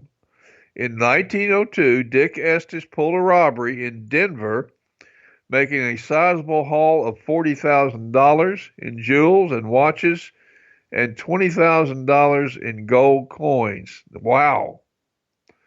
In 1902, that is a fortune. Estes lost no time seeking refuge in Oklahoma Territory, where he had previously eluded the law. He was a tough bird, and he knew this country well, Jim said. Estes had a mountain hideout up Panther Creek towards the north side of the Wichitas. The dugout evidently was a lair for many of his kind. Estes once boasted that on the roster of visitors was the notorious Oklahoma badman Bill Doolin. You know, Bill Doolin was shot and killed in, I think, in the that bank raid where most of the Daltons lost their lives. There's pictures of Bill Doolin post-mortem, as they say.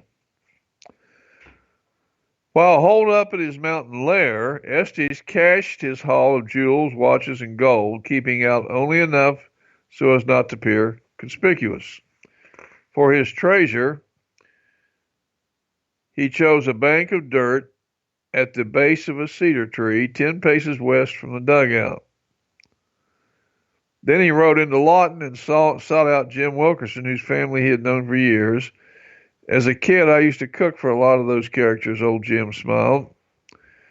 Estes had a knack for losing what he had. It was not long before he discovered that his trail was too warm to remain any longer in Lawton. Finding himself in dire need of a fresh horse, he offered Wilkerson a trade no reasonable man would pass up. In exchange for a horse and saddle, he gave Jim the directions to the $60,000 cash and invited him to help himself to a fair share. Estes was convinced that he would be back to retrieve the remainder in due time. Well, that's some pretty strong verification there. Jim was sure that time never came for Estes. He was soon apprehended, lodged in the Lawton jail, only to escape soon after, and remained at large for about 2 years in New Mexico. There he was recaptured, returned to Lawton, and jailed again. Soon afterward, Jim lost touch with him. Some time passed before Wilkerson made an attempt to find the outlaw hideaway and the treasure at the base of the cedar tree. By then, prospectors were all over the mountains and digging at any place other than a mine, and digging at any place other than a mine might arouse suspicion. So when he finally found the old haunt, the key to finding the earthen bank, had disappeared. Many of the cedars in the area had been cut for fuel, no doubt by miners. Jim found what he believed was the stump of such a tree, but his shovel yielded nothing around its base.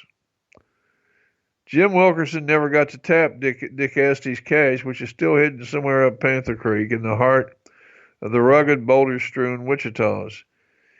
He had been confined to a wheelchair for years when I last talked with him, but old Jim never flagged in his belief that the $60,000 still remains just where Estes buried it, near the old outlaw dugout. The Wichita Mountains have long been considered a paradise for outlaws' gold by those in a position to know. Many of those tales have been overshadowed by the stories of Frank and Jesse James and their $2 million hidden in the hills. But one only has to examine turn-of-the-century newspaper accounts to get an inkling of the outlaw lairs discovered when the Kiowa Comanche Apache country was open to white settlement. The Indian reservation, virtually all of southwest Oklahoma, had become forbidden land to white intruders at the Treaty of Medicine Lodge in 1867.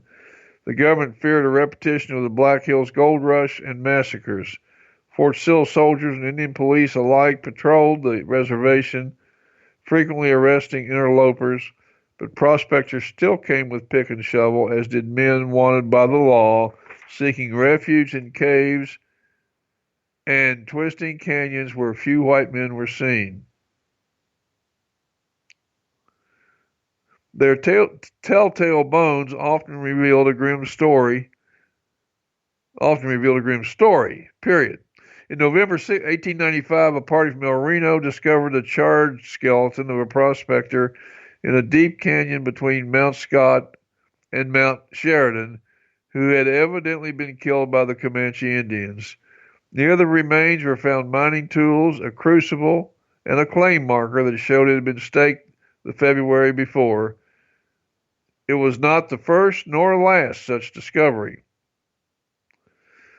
Okay, this is another story. It's called Lost Wagon Train Gold. In 1847 or 1848, a long wagon train composed of 45 families slowly rumbled out of Clarksville in North Texas, headed west up the Red River for California. Made up of immigrants and merchants who had lived near the settlement, the train was led by two men, remembered only as Ryan and Alexander, who were driving along a large herd of cattle. At first, the wagon train tried to follow the Prairie Dog Fork of Red River, but upon finding it far too rugged for travel, turned back and steered north up North Fork, at that time the eastern border of West Texas. But the train had gone no farther than 50 to 70 miles upriver when hostile Indians attacked. Many of the immigrants were killed and their stock driven off. The few who escaped wandered on the plains for almost a year before making it back to Clarksville. Years later, in 1859, James Pollard, who told the story long afterward, joined a party from Fannin County to search for the remains of the ill-fated train. Pollard knew some of the party had returned, for he had seen them, but the only remains they found was the skeleton of a man named Gilbert, who had died at the base of a tree on what later became known as Gilbert Creek in present Clay County, Texas. His bones were returned to Bonham, Texas for burial, where Gilbert had lived and built the first mill in that settlement. In 1899, a woman about 60 years old appeared at the home of J.M. Goff, 2 miles south of Carter, Oklahoma. She told Goff that when she was about 10 years old, she was with an immigrant train traveling up the North Fork. She remembered that the wagons were attacked near the river at the mouth of a canyon. She was taken captive by the Indians and lived with them until she escaped several years later. Sometime after the return of the century, a farmer named Lee Castillo discovered the grisly remains of what may have been that wagon train on his river farm about 4 miles south and 4 miles west of Carter. He found more than a dozen bleached skulls and bones scattered over the Prairie. Bones of the Texas immigrants? Question mark. Local tradition has long had it that near a rock crossing on Elm Creek, a wagon train of immigrants hid their gold and valuables just before an attack by Indians. The treasure has never been reported found. Okay, this one is called, I'm looking at the time.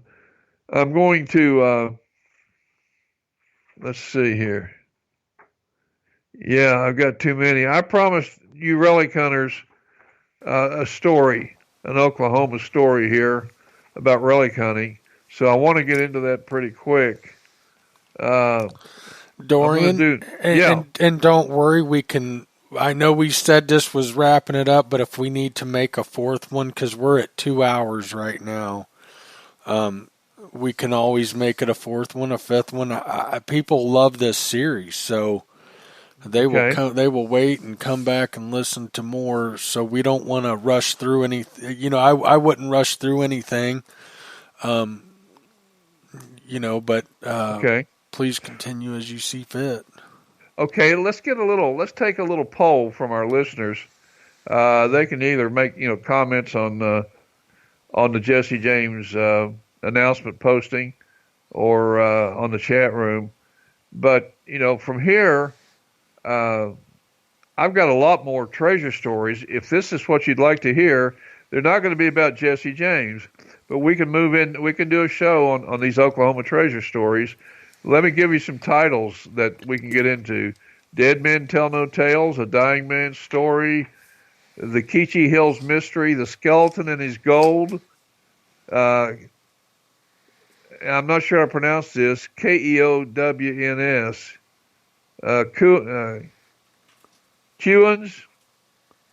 Kewan's Lost Ledge of Platinum. Cave of Jewels, Cave of Lost Saddles. Mystery of Jester's Cave, and Treasure of Cutthroat Gap. So those are some of those that we have left here we could get into if everybody would like to continue. So like I said, if we can get a little bit of a poll from our audience, and if it's positive and you'd like to hear these stories, then we'll do that.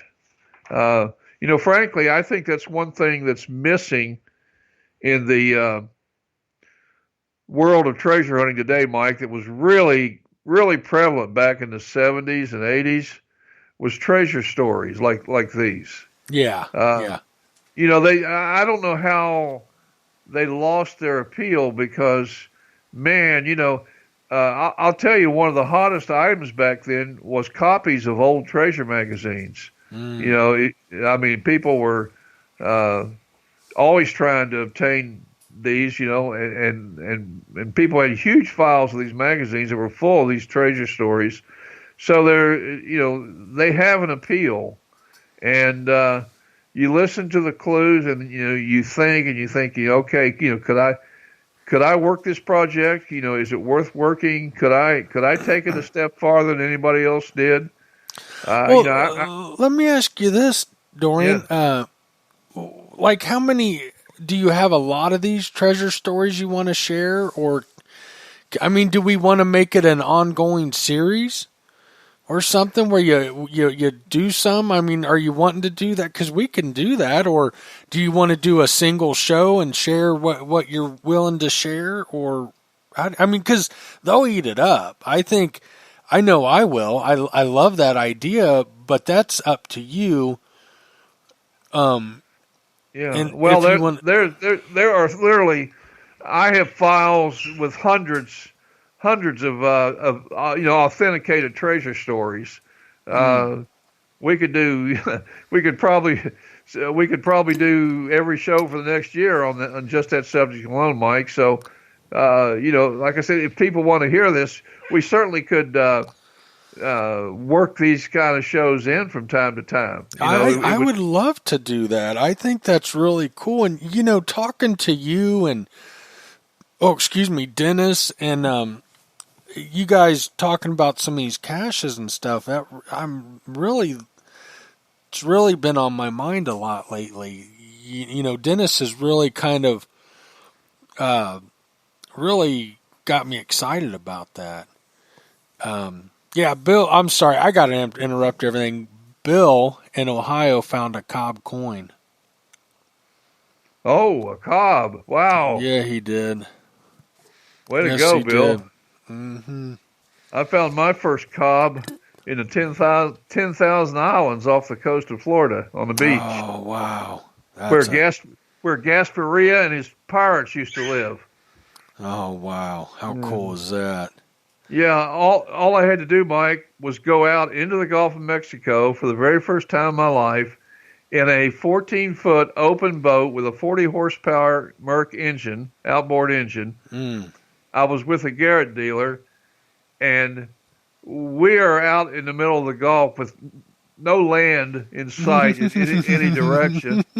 And I thought the guy had been hired by whites to take me out there and kill me. Right. That sounds about right. You know, he just kept heading straight out farther and farther from land. And I'm thinking, this guy's a nutcase, and I am in big, big trouble. And finally, after 2 hours, Oh, my goodness. and I kid you not, Mike, we're out there in the Gulf of Mexico, and at no time was the whole bottom of our boat touching water. We were actually traveling on wave crests, one after another. Wow.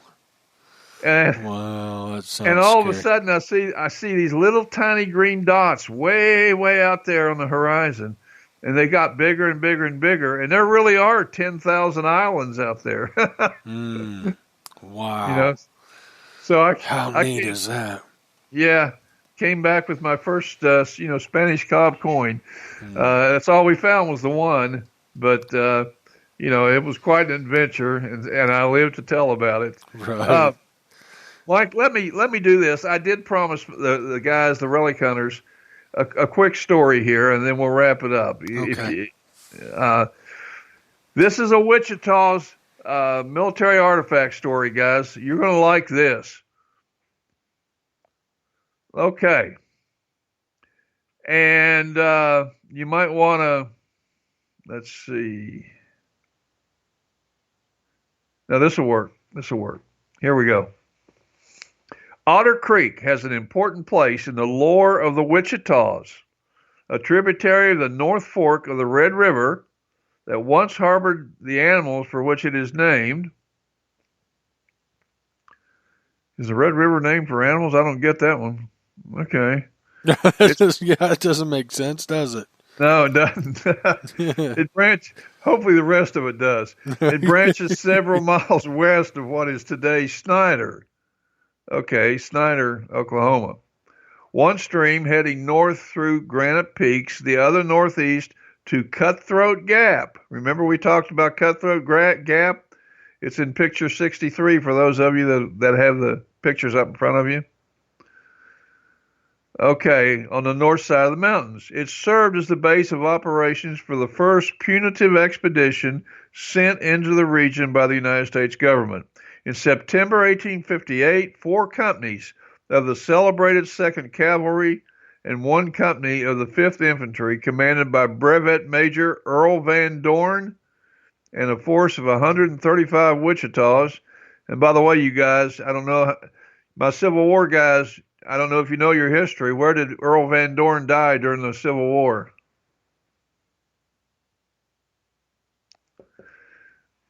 We'll see. We'll find out from you later on that. See if somebody can answer that.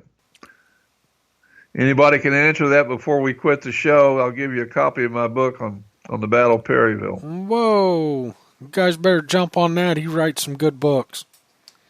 All right. So they've got a force of 135 Wichita Indians with them, Wichitas, Caddos, and Tonkawas. And the Tonkawas were the cavalry called them the Tonks. Real quick, Bill said Devil's Den? Nope. Sorry. Wrong state. Think of a southern state. All right, here we go.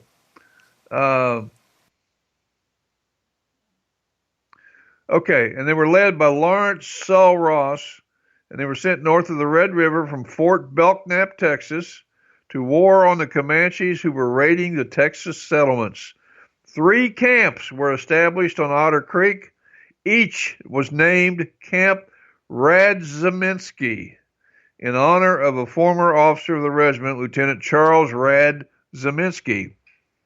From their first camp on the east bank of Otter Creek, near present Tipton, Oklahoma, Van Dorn led his troops on a 36-hour ride to engage Chief Buffalo Hump's Comanches, encamped near the Wichita village not far from present Rush Springs.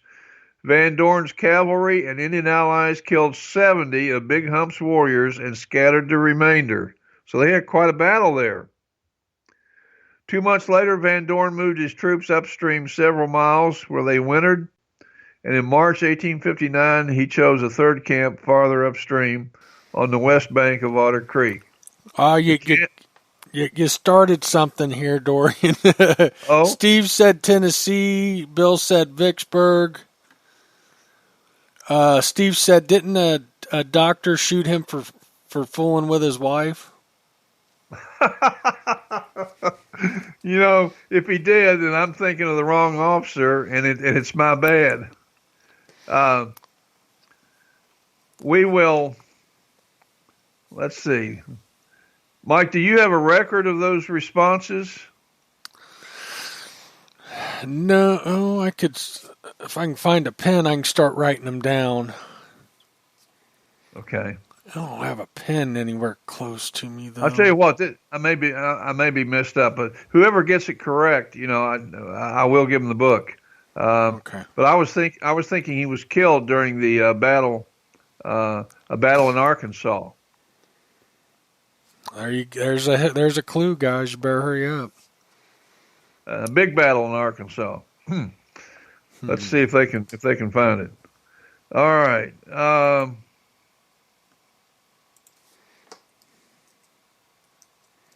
Okay.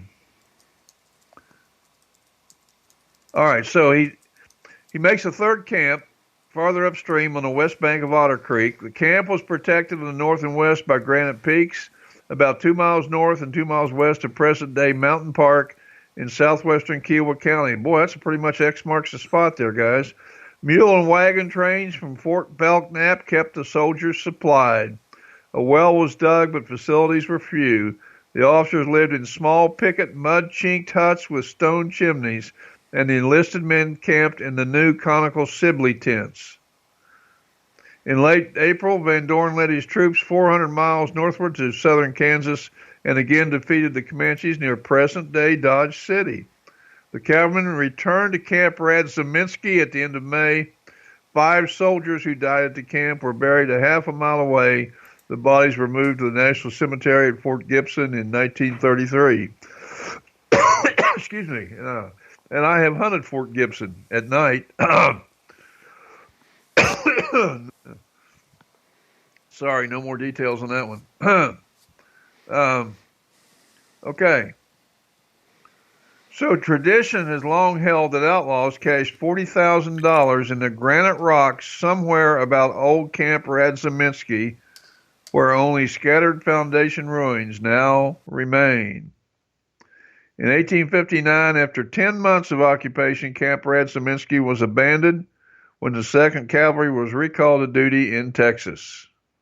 Shortly afterward, a regiment of Texas Rangers occupied the post while patrolling the region against the Kiowas and the Comanches. Camp Radzyminski also has its tale of buried treasure. This tale has drawn hunters armed with evidence that a government payroll of $40,000 was shipped by Wagon to the camp to pay the soldiers for several months' back salary. Some distance from the camp, a band of raiders seized the gold. You see, right there is the problem. I'll guarantee you they were not sending $40,000 in gold to pay these soldiers. Absolutely not. Van Dorn's marksmen lost little time in overtaking the robbers and shot them all. But when their bodies were examined, no gold was found. Let's say no payroll was found. Local tradition says that somewhere about the environs of Otter Creek, near the old military camp, the payroll is still hidden. As late as 1927, the blackened chimney of the cook oven was still visible, but today only a few scattered foundation remains of the camp. Oh, I would love to hunt that camp. Oh, I would love it. Mm-hmm. Many blown wine bottles have been found at the site, along with hammer-made chisels, brass ornaments, army buttons, poker chips, square-headed nails, an 1854 Canadian dime, and an 1852 United States gold dollar. That's the kind of gold you find at these camps. You don't find anything bigger than a dollar. A dollar is a little tiny coin.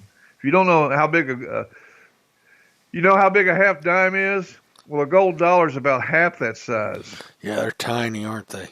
Yeah, they are. And Mike, gold dollars are known to have been found at the Confederate camps in Texas. So you are sitting in an area where you might actually find a gold dollar. I hope so someday.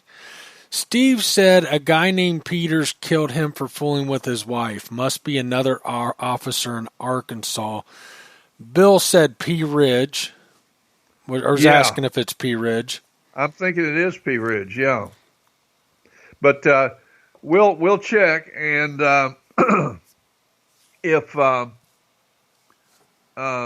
excuse me, we need the location. If he was shot by somebody for fooling with his wife, I'd like to have the location of where it happened so we can, put out that information. And Okay. I may be wrong, but I'm pretty sure Van Dorn was definitely in charge of the Confederate Army at Pea Ridge. And I was thinking that he was killed in the battle. And if I'm wrong on that, I apologize. And like I said, we will get the gentleman with the correct answer to the book. What's his name? Earl Van Dorn.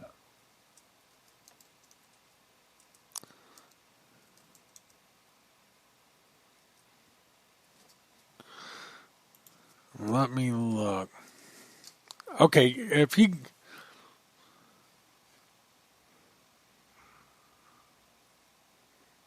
You could Google it and probably find out really quick. Yeah, that's what I'm looking for.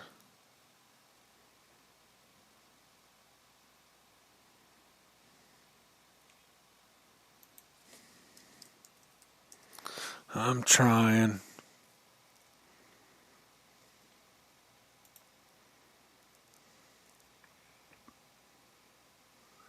Let's see.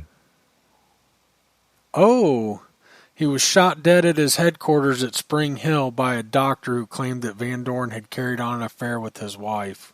All right. Well, okay, that's good enough. What was the? I didn't get the name of the fellow that gave us that. Oh, who told us that? Yeah. That was Steve Adams. Okay, Steve, if you will please PM me with your mailing address, we will ship out your book. Now, let me say this: the shipping times of the post office are getting really, really bad right now because of this COVID thing. So, I'll send it priority mail, but it may not get to you for 2 or 3 weeks, from what I'm hearing right now. Just so you know. That's awesome. That's really cool. Steve, that's a neat book. You'll love it. Very good book. Yeah, it's called Perryville, the Battle That Turned the Bluegrass Red. Perryville was the biggest Civil War battle in Kentucky, and it was also one of the 20 biggest in the whole Civil War out of 22,000 conflicts. Wow. That's incredible. Yep, we're going to give Dennis a tour of that battlefield when he gets here. Oh, that's neat. I can't wait to hear how that goes. Yeah. Yeah. Can't We'll, well, if you see, I'll be sure if he gets arrested for detecting in the park, I'll be sure that we get a picture of him behind bars. Yeah. That's what you need to do. No, I got permission here. Go ahead, Dennis. I'll catch up with you, buddy. I'll catch up with you. You go ahead and get started. The new park superintendent at Perryville is actually a relic hunter, metal detects. Oh, that isn't that funny. Yeah. So I don't know if he would cut us any slack or not. Probably not. That's probably his hunting ground. Yeah, there you go. Probably throw the book at you. And I don't mean to cast any dispersion. He seems like a really fine fella, and I met him and talked to him here recently, and I think we get a private site around Perryville. I'm going to invite him to go hunt with us. Oh, nice. Maybe he'll invite you to the battlefield sometime. There you go. Dennis is in the chat, and he says, LOL, well, midnight. Listen, Dennis, you and Dorian are too old. None of us have enough money to come bail you two out of jail for hunting the federal parks at night. So just no. We aren't doing the podcast live from the penitentiary. You keep Dorian out of prison. Yeah, I've managed to stay out for 72 years. I'd like to, I'd like to retire a winter. Mm-hmm. Yeah, I'm with you. I understand that. Are we wrapping it up then?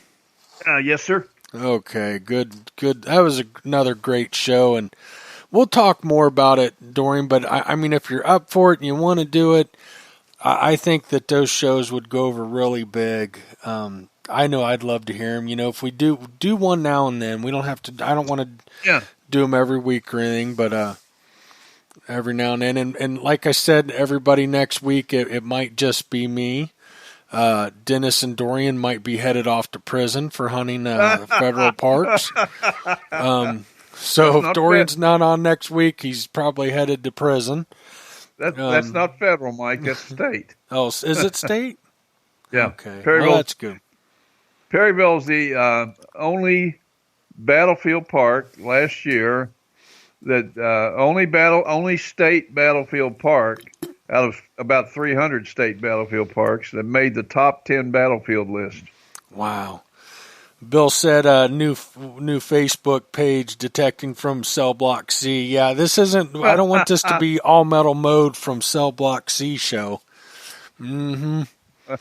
I don't know if I trust you two old timers together. I'm telling you, that's that's all we need is another reality show, right? Right. Yeah, that's too much reality. And I don't run fast enough to anymore to do that. I could see you two getting thrown in an old prison, and you two sending me coded messages to throw a metal detector over the wall to you. Mm-hmm. Or bake us a cake with a hacksaw in it, right? Right. One of the things. Speaking of prison stuff, one of the things that I really love when I was researching for my book on John Hunt Morgan, the famous Confederate raider. Mm-hmm. He was captured and sent to the Ohio Penitentiary in Columbus, Mike. Yep. And he was only there 3 months, and he and several of his top officers dug their way out and escaped. Mm-hmm. Amazing story. It's one of my favorite. He was later. Was he hung? Pardon? John Hunt Morgan, didn't he end up getting hung? No, he didn't. He was a little town, Green something, Tennessee. For some reason, the last syllable escapes me. He was staying in a lady's house. She was the wife of a doctor. I believe the doctor wasn't there. And their teenage daughter snuck out of the house, got on a horse, rode to the next town about 12 miles away where there was a Yankee garrison, and told them that John Hunt Morgan and his boys were in this town. And so about 6 a.m. the next morning, they surrounded the house. And Morgan and his officers that were in the house tried to shoot their way out without their pants on. They had to flee with their pistols out the back door, and Morgan was running through the garden when he was shot and killed by a Yankee cavalryman. Oh wow, that's crazy. Go ahead. Go ahead. No, go ahead. The story is that the trooper that shot him had a brother who had been killed by Morgan's men, and Morgan had made the comment that there he lies like a dog. And so the story is that this trooper who shot him as revenge for his brother being killed, actually, instead of trying to take him prisoner, which he probably could have, and then threw him over his saddle, rode into his camp, and shoved his body off of the horse, to the ground, and said to his commanding officer, "There he lies like a dog." Well, anyway, of course, Morgan being a Mason and the Yankee officers being a Mason, they cleaned him up, got him in a uniform, and sent his body back to Abingdon, Virginia, through the lines to be buried. Masons often did that for one another, even when they were on opposite sides. Anyway, I digress. What a neat story. All right, guys, we're going to call it a night here, and we're going to get off here next week. Not sure if Dorian will be around.